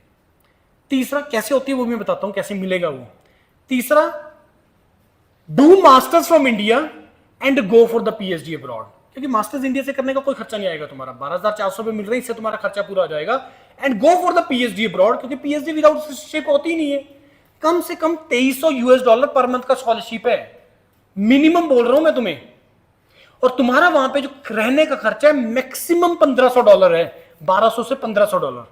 और तुम्हारा जाने का खर्चा मैक्सिमम 2 लाख, जिसमें मैं एयर टिकट मिला रहा हूं मैं, 2 लाख रुपए, और जो तुम पहले 3-4 महीने में पूरा कर लोगे, पहले 4 महीने में पूरे पैसे तुम्हारे। अब मिलेगी कैसे सर ये बताओ। पहला तुम्हारा एकेडमिक्स का रूल है, तुम्हारे सीजीपीए का। अगर तुम्हारा CGPA is good, specially for the direct PhD, if it is above 8, that is the first criteria. लिखा नहीं होता कहीं पे कितना होना चाहिए, लेकिन जितना ज्यादा उतना बेटर है, जितना ज्यादा हो, 8.5 हो, 9 हो, जितना ज्यादा उतना बेटर है। दूसरा तुम्हारा प्रोफाइल। प्रोफाइल में क्या क्या चीजें आती है? प्रोफाइल में एक तो सीजीपी आता है, दूसरा तुम्हारा बीटेक का प्रोजेक्ट, बहुत इंपॉर्टेंट है वो। तीसरा तुम्हारी इंटर्नशिप, बहुत इंपॉर्टेंट है उसके अंदर। चौथा तुम्हारे पास अदर स्किल्स क्या क्या है, अदर स्किल्स तुम्हारे पास क्या क्या है। जैसे तुम्हारा सिलेक्शन होता कैसे अब्रॉड में, ध्यान से समझना। देखो अब्रॉड में, जैसे इंडिया में अगर तुम्हें पीएचडी के लिए अप्लाई करना है तो तुम्हें कैसे करना होता है, तुम आईटी को अप्लाई करते हो। लेकिन जब तुम अब्रॉड में अप्लाई करते हो तो सिस्टम क्या है वो समझो। नीड किसको है? यूनिवर्सिटी को नीड है कि प्रोफेसर को नीड है? प्रोफेसर को नीड है। क्यों? क्योंकि प्रोजेक्ट किसके पास है? प्रोफेसर के पास है। उसने अपनी वेबसाइट के ऊपर क्लियरली लिखा हुआ है। आप कोई भी फॉरेन यूनिवर्सिटी का, एमआईटी का, कैम्ब्रिज का, किसी का भी वेबसाइट ओपन करना जाके आज, वहां पे उसकी डिपार्टमेंट में जाना, कंप्यूटर साइंस डिपार्टमेंट में, उसमें प्रोफेसर का लिस्ट होगा, उसके प्रोफेसर का ओपन करना, उसकी प्रोफाइल को, उसमें क्लियरली उसने मेंशन किया होता है कि मेरे पास कौन कौन से प्रोजेक्ट चल रहे हैं, क्लियरली लिखा होता है उसके अंदर। और उस प्रोजेक्ट में क्या क्या नीड है, क्या क्या रिक्वायरमेंट है, क्लियरली लिखा होता है उसके अंदर। अब तुम्हें लगानी करनी है रिवर्स इंजीनियरिंग। रिवर्स इंजीनियरिंग मतलब मैचिंग। इस प्रोफेसर को ढूंढा आपने, ये प्रोजेक्ट मेरे को अच्छा लग रहा है, मेरे को इसके अगर, या मेरा इंटरेस्ट है फॉर एग्जांपल इस डोमेन में। इंटरेस्ट का कैसे पता चलता है?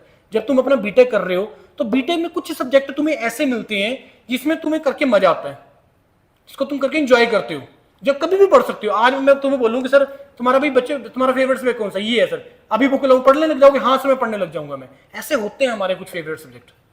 तो इससे हमें इंटरेस्ट का पता लगता है कि मेरा इंटरेस्ट किस डोमेन में है। ऑल्दो इंटरेस्ट का कर करके ही पता चलता है, बिना कर करने से इंटरेस्ट नहीं पता चलता है। भाई मेरा डांस में इंटरेस्ट है या नहीं है, मेरे को पता कैसे चलेगा? जब मैं उसको करने लगूंगा, अगर मैं उसको एंजॉय कर रहा हूं तो मेरे को मेरा इंटरेस्ट है, इट मींस। समझ में आ गई बात? इंटरेस्ट का ऐसे कोई तरीका नहीं है पता लगाने का। लोग बोल देते हैं +2 लेवल पे, 10th पे, कि तुम्हारा हम एक टेस्ट लेंगे और तुम्हारा बता देंगे तुम्हारा इंटरेस्ट किस डोमेन में है, तुम्हें कॉमर्स में जाना चाहिए या साइंस में जाना चाहिए, मेडिकल में। ना, करके पता चलता है, ऐसे पता ही नहीं चलता। तो तुम्हें उस प्रोफेसर का जब देखोगे प्रोफाइल सारा, तो वहां पे उसने लिखा होगा कि तुमसे उसकी रिक्वायरमेंट क्या क्या है। तुम्हें अपना प्रोफाइल अकॉर्डिंगली बनाना है।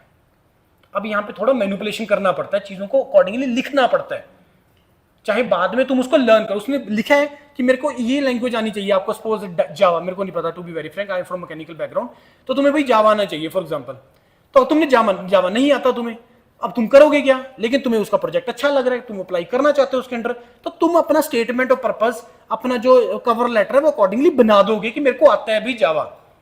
क्योंकि जब तुम जो कुछ लिखोगे ना, वो मान के चलेगा, क्योंकि वो इंडिया जैसे नहीं है कि जैसे मेरे पास रिज्यूमे है, इसने लिखा है कि इसको जावा आता है, मैं चेक जरूर करूंगा इसको जावा आता है कि नहीं आता, क्योंकि वो इंडियंस हैं, तो सोचने का तरीका वही है। लेकिन अब्रॉड में ऐसा नहीं होता है, वो बहुत जेन्युइन है, प्रोफेसर हैं, वर्ल्ड के टॉप यूनिवर्सिटीज में बैठे हैं, वो ये मान के चलेगा जो आपने लिखा है ना तुम्हें आता है, ये मान के चलेगा, और उसके ऊपर क्वेश्चन नहीं करेगा। क्वेश्चन इन द सेंस कि वो डाउट नहीं करेगा। मे भी आपका इंटरव्यू के अंदर थोड़ा बहुत पूछ ले कि अच्छा आपने जावा कहां पे यूज किया, वो ये नहीं कंफर्म करने की कोशिश करेगा कि जावा तुम्हें आता कि नहीं आता। वो पूछेगा कि अच्छा जो तुमने प्रोजेक्ट किया इसमें जावा कैसे यूज किया तुमने, ये बता दो। आगे बस में अब अगर उसको लग जाएगा कि यस ये जो पर्सन है इंटरव्यू के दौरान, ये जो पर्सन है यस ये इसको आती है, वो बेसिक नॉलेज है, बाकी तो इसको वहां पे आके मैंने सिखाई देनी है और ये मेरे प्रोजेक्ट के लिए यूजफुल है, वो बोलेगा yes now you are the candidate, now apply to the university. जब प्रोफेसर ने आपको यस बोल दिया, अब वो बोलेगा कि now apply to the university. फिर जब आप यूनिवर्सिटी को अप्लाई करोगे, वहां पे आप लिखोगे कि मेरा इस प्रोफेसर से बात हो रखा है और मैं इस प्रोफेसर के अंडर इस प्रोजेक्ट में काम करना चाहता हूं, प्लीज गिव मी एडमिशन। तो वो एप्लीकेशन ऑटोमेटिकली प्रोफेसर के पास जाएगी। प्रोफेसर ने ऑलरेडी आपके साथ बात हो रखी है, वो बोलेगा yes now the admission is done. Now once the admission is done, उसके बाद आपका वीजा, जीआरई, आईएलटीएस, ये प्योरली फॉर्मेलिटी है। क्योंकि जब आप वीजा के इंटरव्यू के लिए जा रहे हो तो आपसे पूछेगा वीजा इंटरव्यूअर कि किस पर्पस से जा रहे हो। सर मैं इस कॉलेज में जा रहा हूँ, इस प्रोफेसर के अंडर जा रहा हूँ और इस प्रोजेक्ट में जा रहा हूँ मैं, और इसके अगेंस्ट मेरे को इतना पैसा मिलेगा, इतना फंडिंग मिलेगा, इतना असिस्टेंटशिप मिलेगा। कोई डाउट नहीं आएगा उसके दिमाग में, क्योंकि अदरवाइज वीजा इंटरव्यू के दिमाग में डाउट क्या आते हैं, ये फ्रॉड यूनिवर्सिटी में तो नहीं जा रहा, ये वहां पे जाके पैसा तो इसके पास है नहीं, ये इसको असिस्टेंटशिप तो मिल नहीं रही, तो पैसा कमाएगा कैसे, ये वहां पे जाके तो ये लेबर का काम करेगा। तो ये सारे डाउट्स उसके पहले ही क्लियर है और आप वर्ल्ड की टॉप यूनिवर्सिटीज में जा रहे हो। और मेरा मानना यह है कि आप सभी को जिंदगी यार एक ही बार दी है भगवान ने, पता नहीं इसके बाद कब मिलेगा ना मिले, कितनी मिले कितनी ना मिले, एक्सप्लोर करो यार अपनी लाइफ को जितना ज्यादा हो सकता है। बीटेक के बाद अगर तुम अपने आप खर्चा निकाल सकते हो, मेरे को नहीं लगता कि कोई पेरेंट्स आपको पुश करेगा कि भी जॉब कर ले, जल्दी कर ले, तुम अपना खर्चा निकाल पा रहे हो। और जो तुम अब्रॉड में जब तुम जा रहे हो, हर महीने मिनिमम 1 लाख तुम सेव कर रहे हो, हर महीने मिनिमम बोल रहा हूं मैं मिनिमम लेके चल रहा हूं जो आपको स्कॉलरशिप मिलेगी। मैं तो मैक्सिमम की तरफ गया ही नहीं है। आपके हिमाचल का एक स्टूडेंट है विक्रम ठाकुर, जिसका भी पीएचडी में सिलेक्शन हुआ है, $3800 का स्कॉलरशिप लगा उसका, 3800, $2000 सेव करेगा वो। उसका इंटरेक्शन पड़ा है यूट्यूब चैनल पे, मैं दिखाता हूँ भी आपको, उसको सुनना क्या बोल रहा है वो, कैसे हुआ उसका सिलेक्शन। क्योंकि जितना भी हमारे सिलेक्शन हो गए डायरेक्ट पीएचडी में, पता नहीं कितने बच्चे हम लोग भेज चुके हैं पूरे इंडिया से, ये नहीं यहां से, पूरे इंडिया से, क्योंकि we are the online platform, Yourpedia global and Yourpedia, this is totally online platform. Engineers career point is our offline platform. तो पूरे इंडिया से पता नहीं कितने बच्चे हम लोग डायरेक्ट पीएचडी एमएस वगैरह के लिए भेज चुके हैं। और जितना भी मैंने तुम्हें आज चीजें बताई हैं फ्रेंड्स, अगर तुम्हारे दिमाग में कोई डाउट आ रहा है ना कि ये झूठ है या गलत है या ऐसे ही बोल दिया, तो उसमें आप अपना नुकसान करोगे, क्योंकि we are the platform, we are the agency जो इन्हीं चीजों से डील करते हैं। और मैंने जो आज चीजें आपको बताई हैं वो मैंने अपने सारे एक्सपीरियंस बताए हैं, मैंने कोई भी ऐसी फिलोसफिकल बात नहीं की है, मैंने सारे अपने एक्सपीरियंस बताए हैं आपने, जो हम पिछले 15 साल से कर रहे हैं। तो अब्रॉड अगर जाना है तो this is a procedure, specially जिसका 8+ CGPA है। अगर आप टारगेट कर रहे हो 1.5-2 लाख रुपए खर्चा, डायरेक्ट पीएचडी, अगर आप लोग चाहोगे, अभी जो हमने आपसे डिटेल्स दिए इसका पर्पस है वो भी मैं आपको बताऊंगा, तो हम एक फ्री इंटरेक्शन आपका फिक्स कर देंगे जो लोग अब्रॉड टारगेट कर रहे हैं कि क्या तरीका है अब्रॉड जाने का बिना पैसे के। और जब आप पीएचडी के लिए अब्रॉड जा रहे हो तो 5 दिन जॉब, क्योंकि वो जॉब है तो 5 दिन का करना है, सैटरडे संडे तुम फ्री हो, 9 से 5 ही तुम्हारा काम है। इंडिया जैसा हाल नहीं है कि पीएचडी के अंदर 24/7 प्रोफेसर आपको अवेलेबल करवा के रखता है कि तुम्हें हर टाइम अवेलेबल रहता है। That is the reason why now we are not guiding student to do PhD from India, क्योंकि उसके कुछ अलग ही रिपरकशंस आ रही हैं, प्रोफेसर देते ही नहीं है, डिग्री नहीं देते हैं, हम लोग बात ही नहीं करते हैं अब इंडिया के अंदर। And we are the largest, we are the only agency in India जो बच्चों को हायर स्टडीज के लिए गाइड कर रही है। आप लोगों ने बहुत सारे प्लेटफॉर्म देखे होंगे, मेरे को बता दो कोई ऐसा एजेंसी, कोई ऐसा प्लेटफॉर्म जो मैं आज हायर स्टडीज के हिसाब से जिस तरीके से बात कर रहा हूं, कोई ऐसा और प्लेटफॉर्म बात करता हूं, कोई नहीं कर रहा पूरे इंडिया में।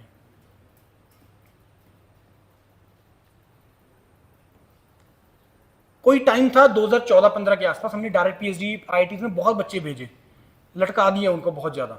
Now we are promoting, we are guiding student, अगर तुम पीएचडी के लिए जाना चाहते हो go abroad, either direct PhD, either PhD after masters, and this is going to be the best domain for you, each and everyone, सबके लिए सबसे बेस्ट डोमेन होगा ये वाला, and because this is the safest option, क्योंकि इसका कोई recession से, कोई टेक्नोलॉजी से कोई लेना देना ही नहीं है, क्योंकि तुम उस डोमेन में जाके काम करोगे जो नीड है इस टाइम पे, उन लाइव प्रोजेक्ट्स पे जाके काम करोगे जिसका मे बी जिस प्रोजेक्ट पे आप काम करें और 4 साल के बाद पता लगा कि वो बिल्कुल आज सोसाइटी की ये प्रॉब्लम को सॉल्व कर रहा है ये प्रोजेक्ट। इस तरीके से चीजें होती हैं, और जब तक तुम्हारा कंट्रीब्यूशन नहीं होगा सोसाइटी में, कोई फायदा नहीं है बीटेक करने का। और हर किसी के पास अपॉर्चुनिटी है, इतना बड़ा कंट्री है तो हर कोई कंट्रीब्यूट कर सकता है, क्योंकि किसी भी कंट्री की ग्रोथ में जो सबसे बड़ा जो रोल है वो किसका है, टेक्नोक्रेट्स का। आप मेरे को बता दो, क्या लॉयर, क्या डॉक्टर, क्या कंट्रीब्यूट कर सकते हैं कंट्री की ग्रोथ में, किसके साथ रिलेशन है, जीडीपी बढ़ाने में सबसे बड़ा कंट्रीब्यूशन मेरे को बता दो किस डोमेन का है, इंजीनियर का। राइट और रॉन्ग, सही बोल रहा हूं गलत बोल रहा हूं मैं? Yes, this is truth. और कोई और तरीका नहीं है इस कंट्री को ग्रो कराने का, और हर इंडिविजुअल का रिस्पॉन्सिबिलिटी बनता है, और हर इंडिविजुअल के ऊपर आपका रिस्पॉन्सिबिलिटी भी और कंट्रीब्यूट भी कर सकते हो आप लोग। सफिशिएंट है, सफिशिएंट। आगे की बात समझ में, benefits of writing GATE in 3rd year and why higher studies. Higher studies करनी क्यों है, मैं सारे पॉइंट कवर कर चुका हूं। कोई बता सकता है मेरे को पहला रीजन हायर स्टडीज क्यों करनी चाहिए? स्पेशलाइजेशन। दूसरा ब्रांडिंग, तीसरा एक्सपोजर। ये 3 मेन रीजन है हायर स्टडीज के लिए। Now we talk about, let us suppose branding. Branding, एक इस कॉलेज का बच्चा और लेट अस सपोज एक प्राइवेट कॉलेज कोई हिमाचल का, let us suppose green hills, 2 लोग इंटरव्यू के लिए जा रहे हैं, एक आपके कॉलेज का और एक ग्रीन हिल्स का। किसको एडवांटेज देगा इंटरव्यूअर? आपके कॉलेज को देगा ना। अब एक एनआईटी हमीरपुर का बच्चा भी गया वहां पे इंटरव्यू के लिए, किसको देगा? वहां पे आईआईटी का भी बच्चा गया इंटरव्यू के लिए। This is called branding. अब आप लोगों ने, किसी ने ये नहीं बोला कि सर परफॉर्म तो करना पड़ेगा इंटरव्यू में, वो तो है ही है, कैपेबिलिटी में भी ग्रीन हिल्स वाले की ज्यादा, वो ले जाए, लेकिन मैं बात कर रहा हूं ब्रांडिंग की, जिसको लोग जानते हैं। जैसे मैंने आपको शुरू में आपको बोला था, जॉब में जल्दी मत करना, अगर एंट्री मारनी है ब्रांडिंग के साथ मारनी है, नहीं तो नहीं मिलेगा आपको फायदा। अगर प्राइवेट में एंट्री करना है तो पब्लिक सेक्टर जाओ, गवर्नमेंट जाओ, फिर प्राइवेट में एंट्री मारो, पहला तरीका। अगर तुम बीटेक के बाद हायर स्टडीज नहीं करना चाहते हो, ध्यान से सुनना, अगर बीटेक के बाद तुम हायर स्टडीज नहीं करना चाहते हो तो जॉब में एंट्री जो करनी है तुम्हें पब्लिक सेक्टर या गवर्नमेंट से करनी है, और फिर प्राइवेट में शिफ्ट मार दो, जबरदस्त जंप मिलेगा। और अगर तुमने डायरेक्टली प्राइवेट में एंट्री मारनी है तो ब्रांडिंग और स्पेशलाइजेशन के साथ मारनी है, तो मिलेगा तुम्हें इसका बेनिफिट, अदरवाइज नहीं मिलेगा।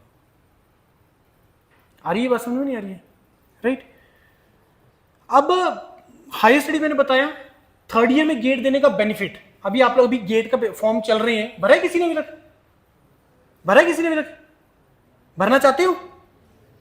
सभी भरना है। थर्ड ईयर में बेनिफिट क्या होगा गेट देने का? मे भी आप लोगों के दिमाग में कहीं आ रहा होगा कि चलो सर कोई बात नहीं, 8 सेमेस्टर में टारगेट कर देंगे, अगले सेमेस्टर में कर लेंगे, कि अभी सर यहाँ पे कोई फैसिलिटीज नहीं है कोचिंग वगैरह का, तो हम लोग पास आउट होने के बाद कर लेंगे, चंडीगढ़ आ जाएंगे हम लोग। आएगा दिमाग में आपके थर्ड ईयर में, या फिर आपको इमीडिएट देने के बेनिफिट्स क्या है? देखो, आपके पास कॉइन है, आपने हेड लेके आना है, एक चांस है, कितना प्रोबेबिलिटी है? हाँ 50%। 2 चांस है, एक बार हेड लेके आना है, प्रोबेबिलिटी क्या होगी? बढ़ गई। 3 चांस है, प्रोबेबिलिटी बढ़ गई। जो मैंने आपको 3 घंटे वाली बात की थी ना, वो यहां पे एप्लीकेबल है। मे बी वो 3 घंटे आपके थर्ड ईयर में अच्छे थे, फाइनल ईयर में अच्छे नहीं थे।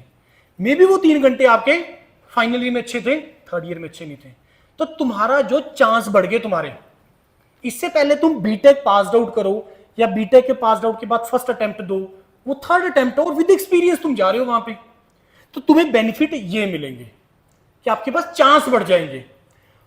अगर आपको लग रहा है कि अभी सर अगर मैं स्टार्ट करता हूं गेट का प्रिपरेशन तो मैं क्या कर सकता हूं, yes you can do that, yes you can do that, at least to gain the confidence. मैं ये नहीं बोल रहा कि 50 नंबर या 60 नंबर लेके आओ थर्ड ईयर के अंदर, चाहे तुम 25 नंबर ही लेके आओ, मेयर क्वालिफाई करो, चाहे तुम प्रोसेस को कंप्लीट ही करो, चाहे तुम 5 ही सब्जेक्ट पढ़ के जाओ, चाहे तुम 50 नंबर का ही तैयार करके जाओ। क्योंकि अगर मान लो तुम 50 नंबर का तैयार करके जा रहे हो ढंग से, और तुम उससे 25 नंबर 20 नंबर या 30 नंबर अगर तुम स्कोर करते हो, उससे तुम्हें कॉन्फिडेंस मिलेगा।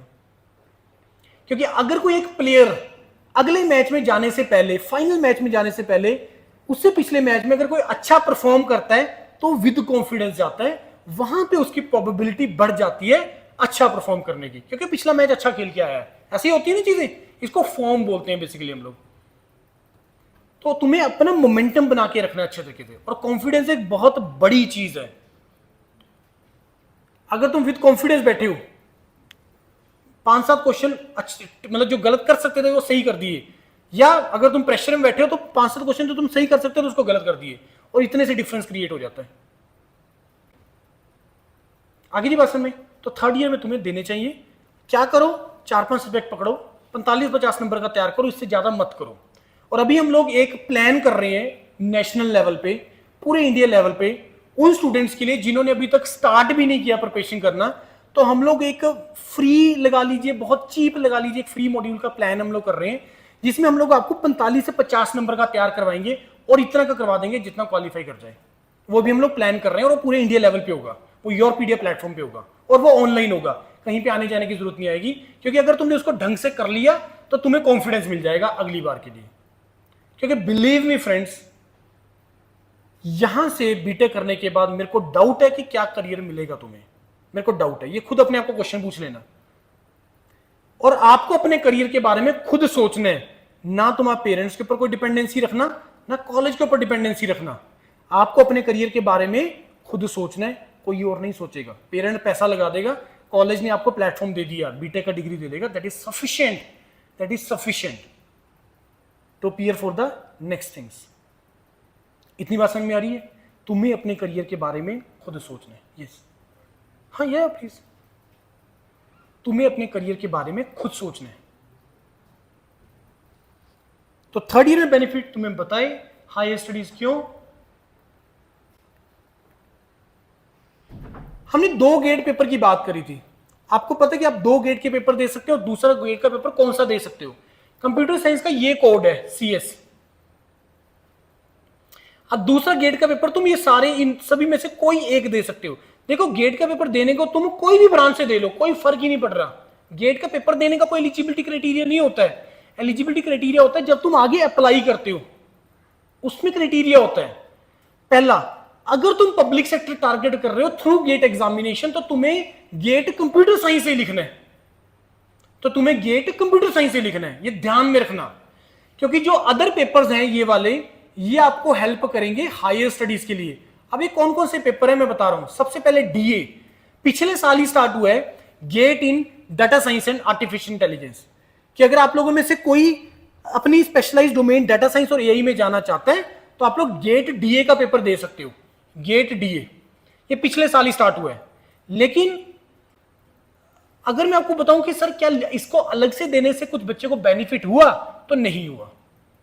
तो इससे बजाय कि आप कंप्यूटर साइंस ही दे लो तो ज्यादा बेटर है। उसके बाद get in electronics, you can also right get in geo informatics.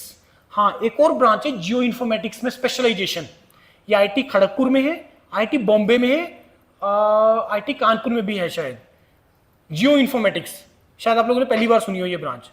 तो उसमें भी तुम अपनी स्पेशलाइज्ड डोमेन में जा सकते हो। प्लेसमेंट दी बेट, प्लेसमेंट का तो कोई डाउट ही नहीं लाना दिमाग में। सारी चीज डाटा से रिलेटेड ही है, सब कुछ डाटा से रिलेटेड, आप लोग जानते हैं सारी चीजें। कि आज की नीड चीजें क्रिएट करना है, डाटा कलेक्ट करना नहीं, वो चीजें नहीं है। आज का चीज ये है कि डाटा पड़ा है इंडस्ट्रीज के पास। मैं अपने इंडस्ट्री की बात कर रहा हूं, मैं यूरोपीडिया की बात कर रहा हूं, मेरे पास कम से कम 5 लाख बच्चों का डाटा पड़ा है। 5 lakh. To be very frank, मेरे को नहीं पता कि मैं उसको बिजनेस में कैसे कन्वर्ट करूं, मेरे को नहीं पता। मेरे को अगर ऐसा स्पेशलाइज्ड बंदा मिल जाए जिसको मैं महीने के 1 लाख देने को भी रेडी हूं, 5 लाख देने को भी रेडी हूं, कि मैं 5 लाख दे रहा हूं तो उससे मेरे को 10 लाख का बिजनेस लेके दे दे, I am ready for that. Data का कोई ट्रबल नहीं है आज के टाइम पे, बहुत डाटा पड़ा है हमारे पास। तो यही तो प्रॉब्लम है इंडस्ट्रीज की। ये ऐसी तो प्रॉब्लम्स आती हैं, ऐसी तो प्रॉब्लम देके हम लोग किसी ना किसी ऐसा स्पेशलाइज्ड बंदा ढूंढेंगे कि जो इसका सॉल्यूशन दे दे। अब इसका जो स्पेशलाइज्ड बंदा जो आएगा, इसमें कोई ऐसा कोई इंजीनियरिंग का बैकग्राउंड नहीं चाहिए इसके ऊपर काम करने के लिए। इसके लिए इंजीनियरिंग का नो डाउट बैकग्राउंड हो तो बहुत अच्छी बात है, लेकिन अदरवाइज इसमें ज्यादा जो स्किल्स रिक्वायरेंगे वो मैनेजमेंट वाले रिक्वायर्ड होंगे, टूल्स इसके अंदर जो होंगे। मतलब इसका जो प्रोजेक्ट जाएगा वो मैनेजमेंट वाले प्रोफेसर के पास जाएगा एज कंपेयर टू जो स्पेशलाइज्ड हो एक पर्टिकुलर डोमेन में। उसके बाद आपका आ गया, कहां गया, mathematics. You can also right get in mathematics, you can also right get in physics, you can also right get in statistics. In domains में आप अपने गेट का पेपर दे सकते हो। 2 गेट के पेपर देना कंपलसरी नहीं है, 1 गेट का पेपर दो, दैट इज सफिशिएंट। ठीक है जी।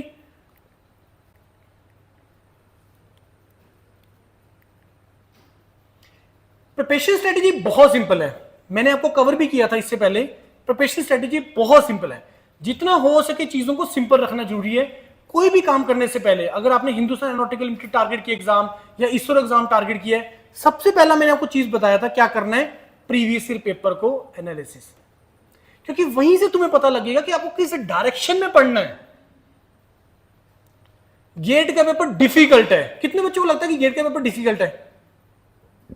ईमानदारी से बताओ, सोच भूल जाओ ये प्रेजेंटेशन मैंने नहीं दी। अच्छा चलो ठीक है, अब हैंड रेज ही रखना, रेज रखो। अच्छा, आप में से कितने लोग हैं जिन्होंने गेट के प्रीवियस ईयर क्वेश्चन देखे? स्टिल लगा डिफिकल्ट है, स्टिल लगा डिफिकल्ट है। अब ठीक है, अब मेरा अगला क्वेश्चन है, सब्जेक्ट को जोन से पेपर लगा कि मतलब प्रीवियस क्वेश्चन लगे डिफिकल्ट है, या उसके आपने एनालिसिस किया कि गेट डिफिकल्ट है, क्योंकि यही तरीका है कि अगर आपको लगा कि गेट के प्रीवियस ईयर क्वेश्चन अगर नहीं हो रहे हैं तो तभी लगेगा ना गेट पेपर डिफिकल्ट है। अब अगर प्रीवियस ईयर क्वेश्चन नहीं हो रहे हैं उसके पीछे रीजन क्या है? इट मींस कि तुम्हारा सब्जेक्ट का कंसेप्ट का क्लैरिटी नहीं है। तो अब ये रिवर्स हो जाता है, पहले सब्जेक्ट को पढ़ना अच्छे तरीके से जरूरी है, जो मैंने सबसे पहले लिखा है कंसेप्ट, कि पहले तुम्हें सब्जेक्ट को ढंग से पढ़ो फिर उसके प्रीवियस ईयर लगाओ, then things will be easy.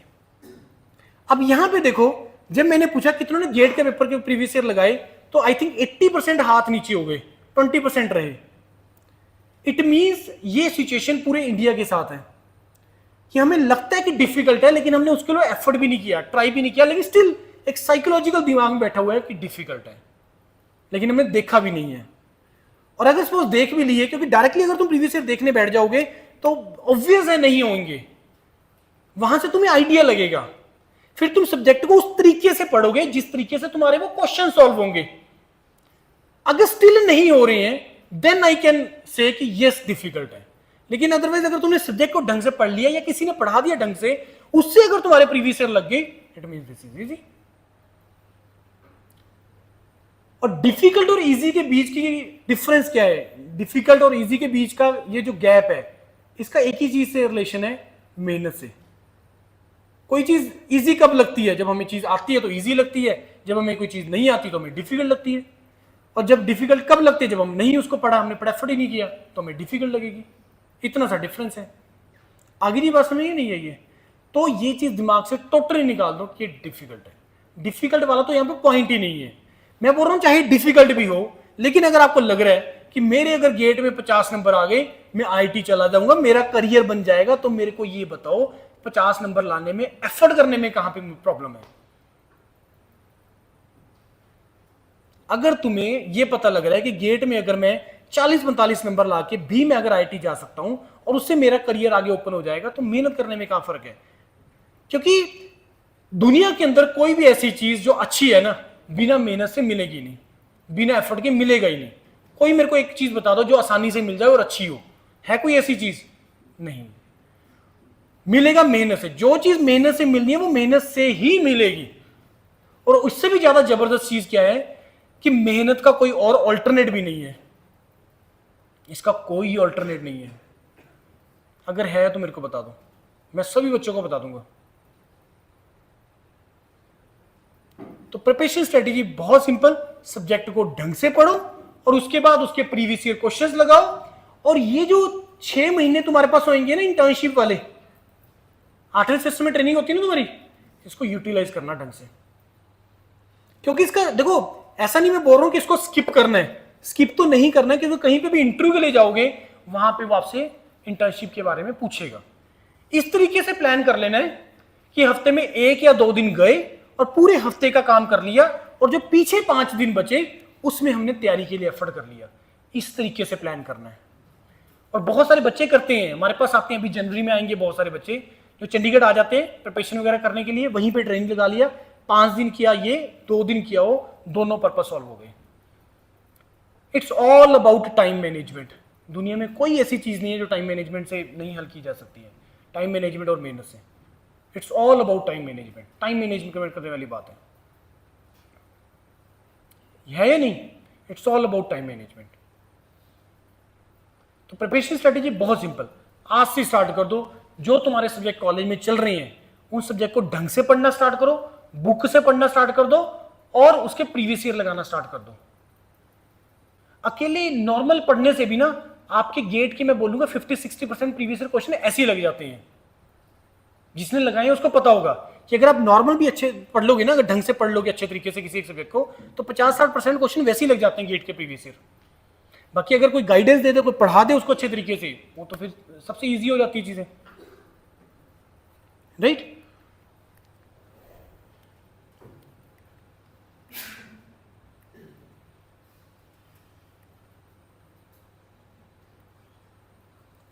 ये कुछ इंपॉर्टेंट लिंक्स हैं हमारे जो प्लेटफॉर्म्स हैं, इंजीनियर्स करियर पॉइंट और योरपीडिया।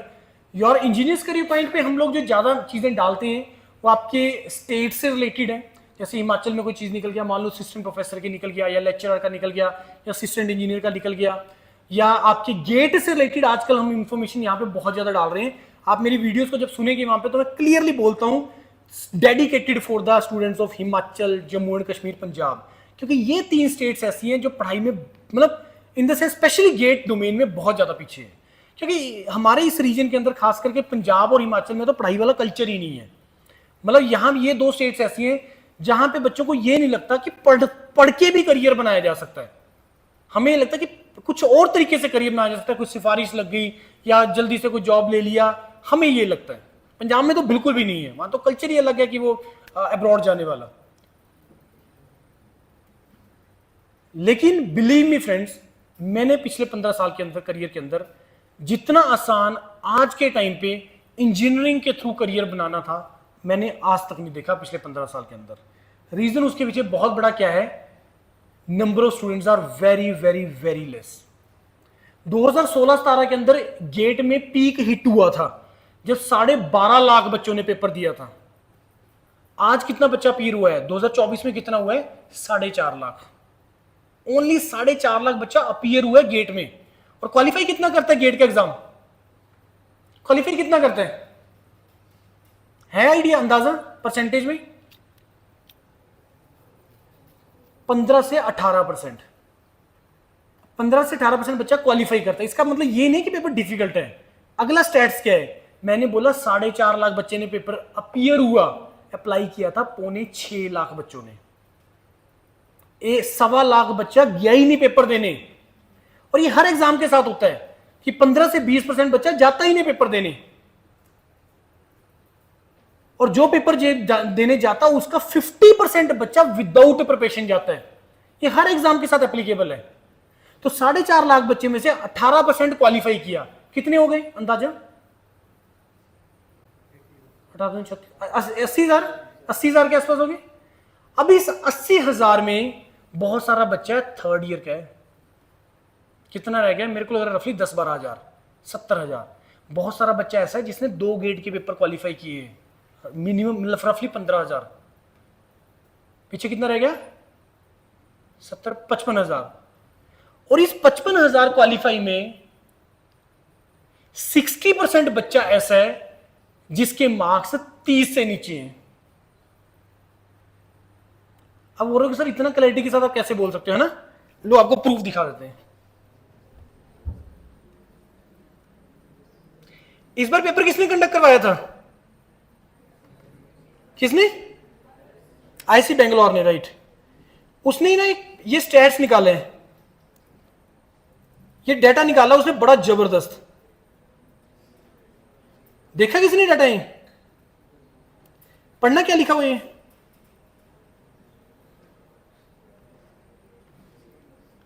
Paper wise and category wise, paper wise and category wise range of marks out of 100 of qualified candidate, कि जो बच्चे क्वालिफाई किए सिर्फ उन्हीं के मार्क्स इसमें दिखाए हुए हैं।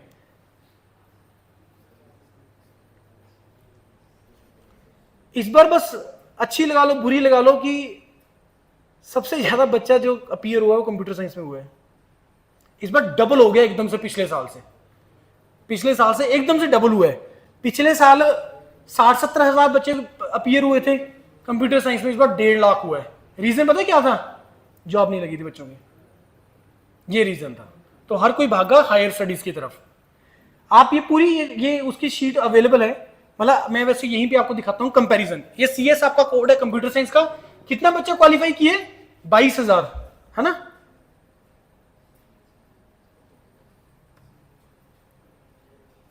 ये सिविल का है। सिविल में देखना कितने क्वालिफाई किए? 16,000। Electronics 13,000, electrical 12,000, mechanical 12,000। मैं ये कोर ब्रांचेस दिखा रहा हूं आपको मैं। तो सबसे ज्यादा जो बच्चा आया है वो कंप्यूटर साइंस में आया है इस बार। अब 22,000 क्वालिफाई किए ना। अब 30 नंबर कहां है? ये रहा, 6-7,000, 22,000। मतलब ये सिर्फ कंप्यूटर साइंस इस बार एक्सेप्शनल है कि 7,000, चलो ये लगा लो, 40 नंबर लगा लो, 8 और 7 15, 22,000 में से 15,000 बच्चा ऐसा है जिसके 40 से कम मार्क्स हैं। ये बाकी ब्रांच के केस में एप्लीकेबल नहीं है। उसमें जो मैंने डाटा आपको पहले दिया था वही एप्लीकेबल है। कंप्यूटर साइंस में इस बार दबा के बच्चे आए हैं, मेहनत किया, क्योंकि उनकी जॉब्स नहीं लगी हैं। समझ में आ गई बात? 8 और 7 15,000 बच्चा आउट ऑफ 22,000। लेकिन कंप्यूटर साइंस ब्रांच में एक एडवांटेज पता है क्या है? कंप्यूटर साइंस में एक एडवांटेज क्या है जो बाकी ब्रांचेस के साथ एडवांटेज नहीं है, कि अगर आप मास्टर्स किसी भी आईआईटी, एनआईटी या ट्रिपल आईटी से कर लोगे ना तो करियर बन जाएगा। लेकिन ये मैकेनिकल, सिविल और इलेक्ट्रिकल के केस में एप्लीकेबल नहीं है। उनके केस में तो आपको आईआईटीज या सदर्न एनआईटी से ही करना पड़ेगा। आपके केस में ऑप्शंस भी ज्यादा है, ट्रिपल आईटीज भी हैं, बिट्स हो गया, वीआईटी हो गया, इन कॉलेज में भी बहुत जबरदस्त प्लेसमेंट्स हैं, तो वो भी आप टारगेट कर सकते हो। दूसरा ब्यूटी गेट एग्जाम का, पहला ब्यूटी मैंने आपको गेट एग्जाम का बताया था कि एक पेपर से मल्टीपल ऑप्शंस। दूसरा, गेट में कितने भी नंबर लेके आओ कुछ ना कुछ मिल जाएगा। This is the beauty of this GATE exam. Second, 35 number लेके आओ, 40 लेके आओ, 45 लेके आओ, 50 लेके आओ, 60 नंबर लेके आओ, कितने भी नंबर लेके आओ तुम्हारा करियर बन जाएगा।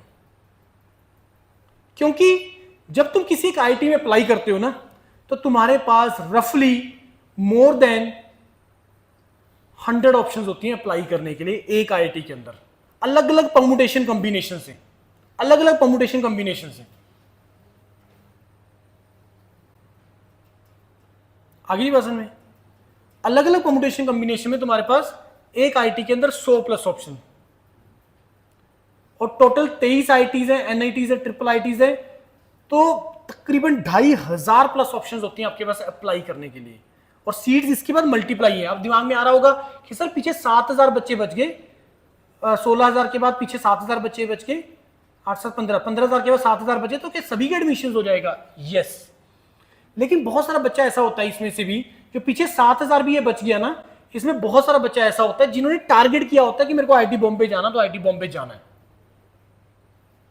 और इसमें थर्ड ईयर का बच्चा भी ऐड है इसके अंदर, इसमें थर्ड ईयर इंक्लूडेड है इसके अंदर, जो अब एलिजिबल भी नहीं अप्लाई करने के लिए कहीं पे उसी साल। तो ये तुम्हारे पास बड़ा अच्छा अपॉर्चुनिटी है, ये डाटा है आईसी बेंगलोर ने रिलीज किया है। तो तुम टारगेट करो, अगर मेरे से पूछोगे to be on the safer side 45 के आसपास मार्क्स, 45+ टारगेट करो। स्ट्रेटेजी लेके चलो, थर्ड ईयर में मेरे को लेके आने 30 नंबर, मेरे को 30 नंबर लेके आने, उससे मेरे को कॉन्फिडेंस मिल जाएगा। फाइनल ईयर में टारगेट करो कि मेरे को लेके आने 40-45 नंबर, और उसके बाद ड्रॉप लो 1 साल का, बैठ जाओ दोबारा से गेट की तैयारी के लिए और टारगेट करो 50+ मार्क्स। क्योंकि अगर अगले 2-4 साल अगर मेहनत कर ली ना तो जिंदगी बहुत आसान हो जाएगी उसके बाद। अगर ये 2-4 साल अगर सपोज पंगा कर लिया, ऐश ही कर ली, तो फिर आगे गड़बड़ है, फिर बहुत डिफिकल्ट है। मेहनत 2-4 साल की, अब ये तुम्हारे कंट्रोल में है कि तुमने 2-4 साल स्ट्रगल करना है, उसके बाद ऐश करनी है, या ये 2-4 साल ऐश करनी है और पूरी लाइफ स्ट्रगल करनी है। अब ये तुम्हारे हाथ में है, अब ये आपके कंट्रोल में है। क्योंकि कंप्यूटर साइंस इंजीनियर इस टाइम पे ऐसी स्टेज में फंस गए हैं ना कि इससे बाहर निकलना भी मुश्किल हो पा रहा है कि भाई जॉब बीटेक करने के बाद computer science engineer, BTech in computer science की कितनी जॉब्स हैं, क्वेश्चन मार्क है ये बहुत बड़ा। तुम्हें मजबूरी में स्पेशलाइजेशन करनी पड़ेगी, या तुम अपनी डोमेन चेंज कर सकते हो मैनेजमेंट डोमेन में जाके, तुम अपनी डोमेन चेंज कर सकते हो इंटरडिसिप्लिनरी डोमेन में जाके। फिर वो फैक्टर खत्म कि आज अगर किसी कंपनी ने मेरे को रिक्रूट किया है इस पर्टिकुलर प्रोफाइल के लिए, अगर वो प्रोजेक्ट खत्म हो गया आज से 2-4-5 साल के बाद, तो मेरा क्या होगा? और यही चीज जो मैंने तुम्हें बताया था, हायरिंग फायरिंग दोनों चल रही है। अब ये तुम्हारे ऊपर है सारी चीजें। आगे की बात समझ में? तो ये डाटा तुम्हारे लिए बहुत इंपॉर्टेंट है।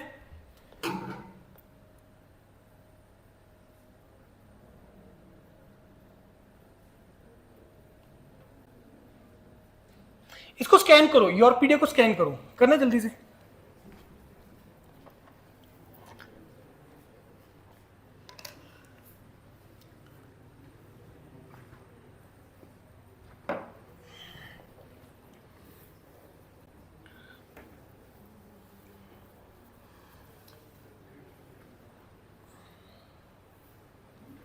अभी ये जो आप लोगों को बुकलेट्स दे रहे हैं ना, इसमें भी क्यूआर कोड लगे हुए हैं हमारे ब्राउजर्स के, ग्लोबल के भी। और उसके बाद इंजीनियर्स के रिफाइनरी, इसमें भी लगे हुए हैं क्यूआर कोड्स, यूट्यूब चैनल्स के भी क्यूआर कोड लगे हुए हैं।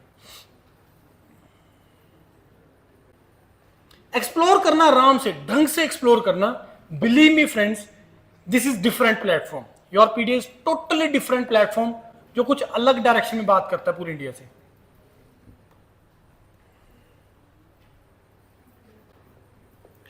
और जो हमारे चीफ मेंटर हैं doctor Vijendra, he is from Himachal only, जिनका आपको मेजॉरिटी वीडियोस मिलेगा इस प्लेटफॉर्म पे। He has done his BTech in from NIT Hamirpur, then masters and PhD from IIT Delhi, then उसके बाद ex DRDO scientist, ex IIT Bombay, ex Ropar IIT Ropar faculty. तो ये इसमें आपको मेजॉरिटी वीडियोस उनका मिलेगा डॉक्टर विजेंद्र का, हमीरपुर से है sir.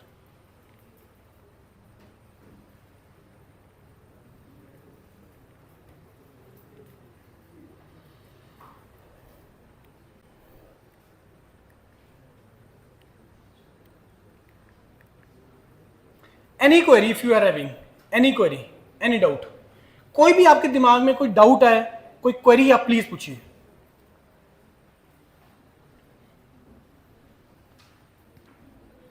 We are based in Chandigarh, हम लोग चंडीगढ़ बेस्ड है सेक्टर 34 में।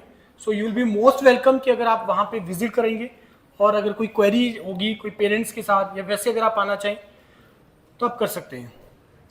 कोई भी डाउट, कोई क्वेरी आपका, तो आप पूछिए। I will be more than happy to answer. कुछ चीजों का पता लगा कुछ चीजों का, मतलब आपको थोड़ा सा अपना नजरिया चेंज करना है सोचने का। ये सारी चीजें करोगे और प्लेसमेंट को कोई नहीं हैम्पर होगा। और मैंने आपको पहले ही बताया, जल्दी मत करना जॉब करने का, अगर आप अच्छा करियर चाहते हो। अभी 2-4 साल देना अपने करियर को। पूछिए कोई क्वेरी, मैं एक्सपेक्टिंग में वेट कर रहा हूँ कि कोई 1-2 क्वेश्चन का, फिर चलेंगे लंच के लिए। भूख लगी है? हाँ, मेरे को तो लगा इससे भरा नहीं पेट। आज नया डिश नहीं मिला आपको? नई चीज नहीं मिली खाने को? नहीं,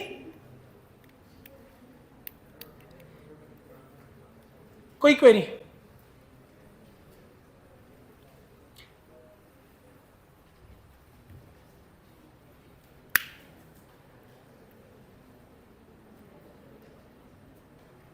ग्लोबल प्लेटफॉर्म जरूर विजिट करना। ग्लोबल प्लेटफॉर्म पे आपको, जो मैंने आपको डायरेक्ट पीएचडी की बात की है ना, उसमें बहुत स्टूडेंट्स हैं डायरेक्ट पीएचडी के जिनका सिलेक्शन हुआ है, उनकी पूरी इंटरेक्शंस को सुनना, तो तुम्हें प्रोसीजर्स पता लगेंगे। हाँ जी,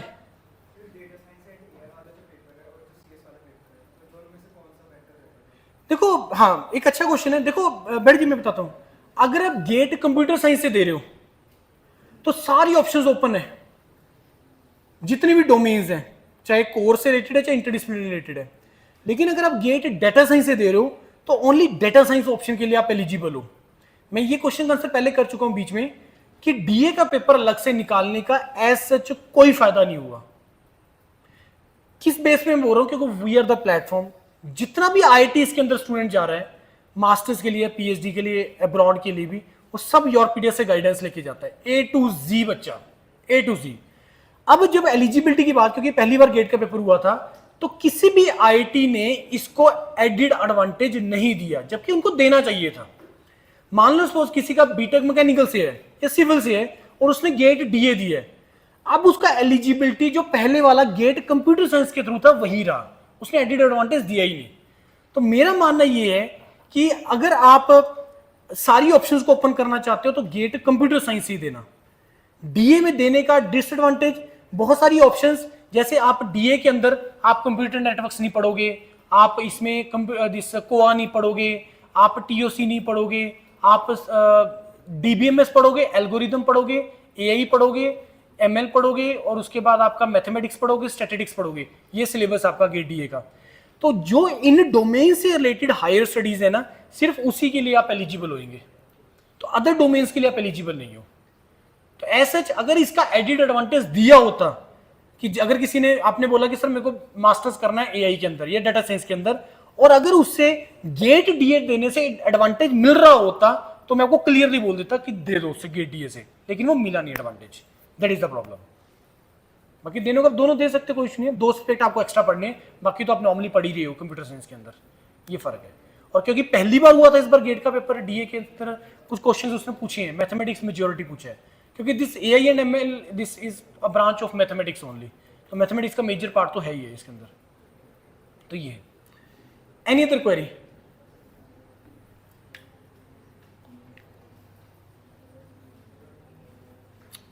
करें एंड करें, चलो ठीक है जी। बाकी अगर आपका स्टिल अगर कोई क्वेरी रहता है तो आप मेरे से भी इंडिविजुअली भी डिस्कस कर सकते हैं। बहुत अच्छा लगा आपके साथ इंटरेक्शन करके, आपने बहुत अच्छे से सुना। बस मैं आपको वही एंड में वही बात बोल रहा हूँ जहां से मैंने स्टार्ट किया था, कि आप लोग बेंचमार्क सेट करिए, आप लोग रोल मॉडल्स बनिए, आने वाले जो आपके जूनियर्स हैं उनको ये हो, क्योंकि मैं यहाँ पे ये क्वेश्चन मैंने ये नहीं पूछा कि आपके सीनियर्स क्या कर रहे हैं जो पास आउट हुए हैं, क्योंकि आप है ही नहीं सीनियर्स आपकी ब्रांच के। तो इस कारण से आज अगर मैं 2-4 साल के बाद आऊं दोबारा से प्रेजेंटेशन के लिए कंप्यूटर साइंस के, तो उनको मैं ये क्वेश्चन पूछूं तो वो मेरे को प्राउडली बोले कि सर हमारे स्टूडेंट आईआईटी बॉम्बे में कोई कंप्यूटर साइंस कर रहा है, सर कोई डायरेक्ट पीएचडी के लिए अब्रॉड गया है, क्योंकि जो आप बेंचमार्क सेट करेंगे आपके जूनियर्स वही फॉलो करेंगे। तो आपका बहुत बड़ा रिस्पॉन्सिबिलिटी बनता है, ये चीज का बहुत बड़ा रिस्पॉन्सिबिलिटी बनता है, राइट? चलो ठीक है, thank you and all the best to all of you, thank you.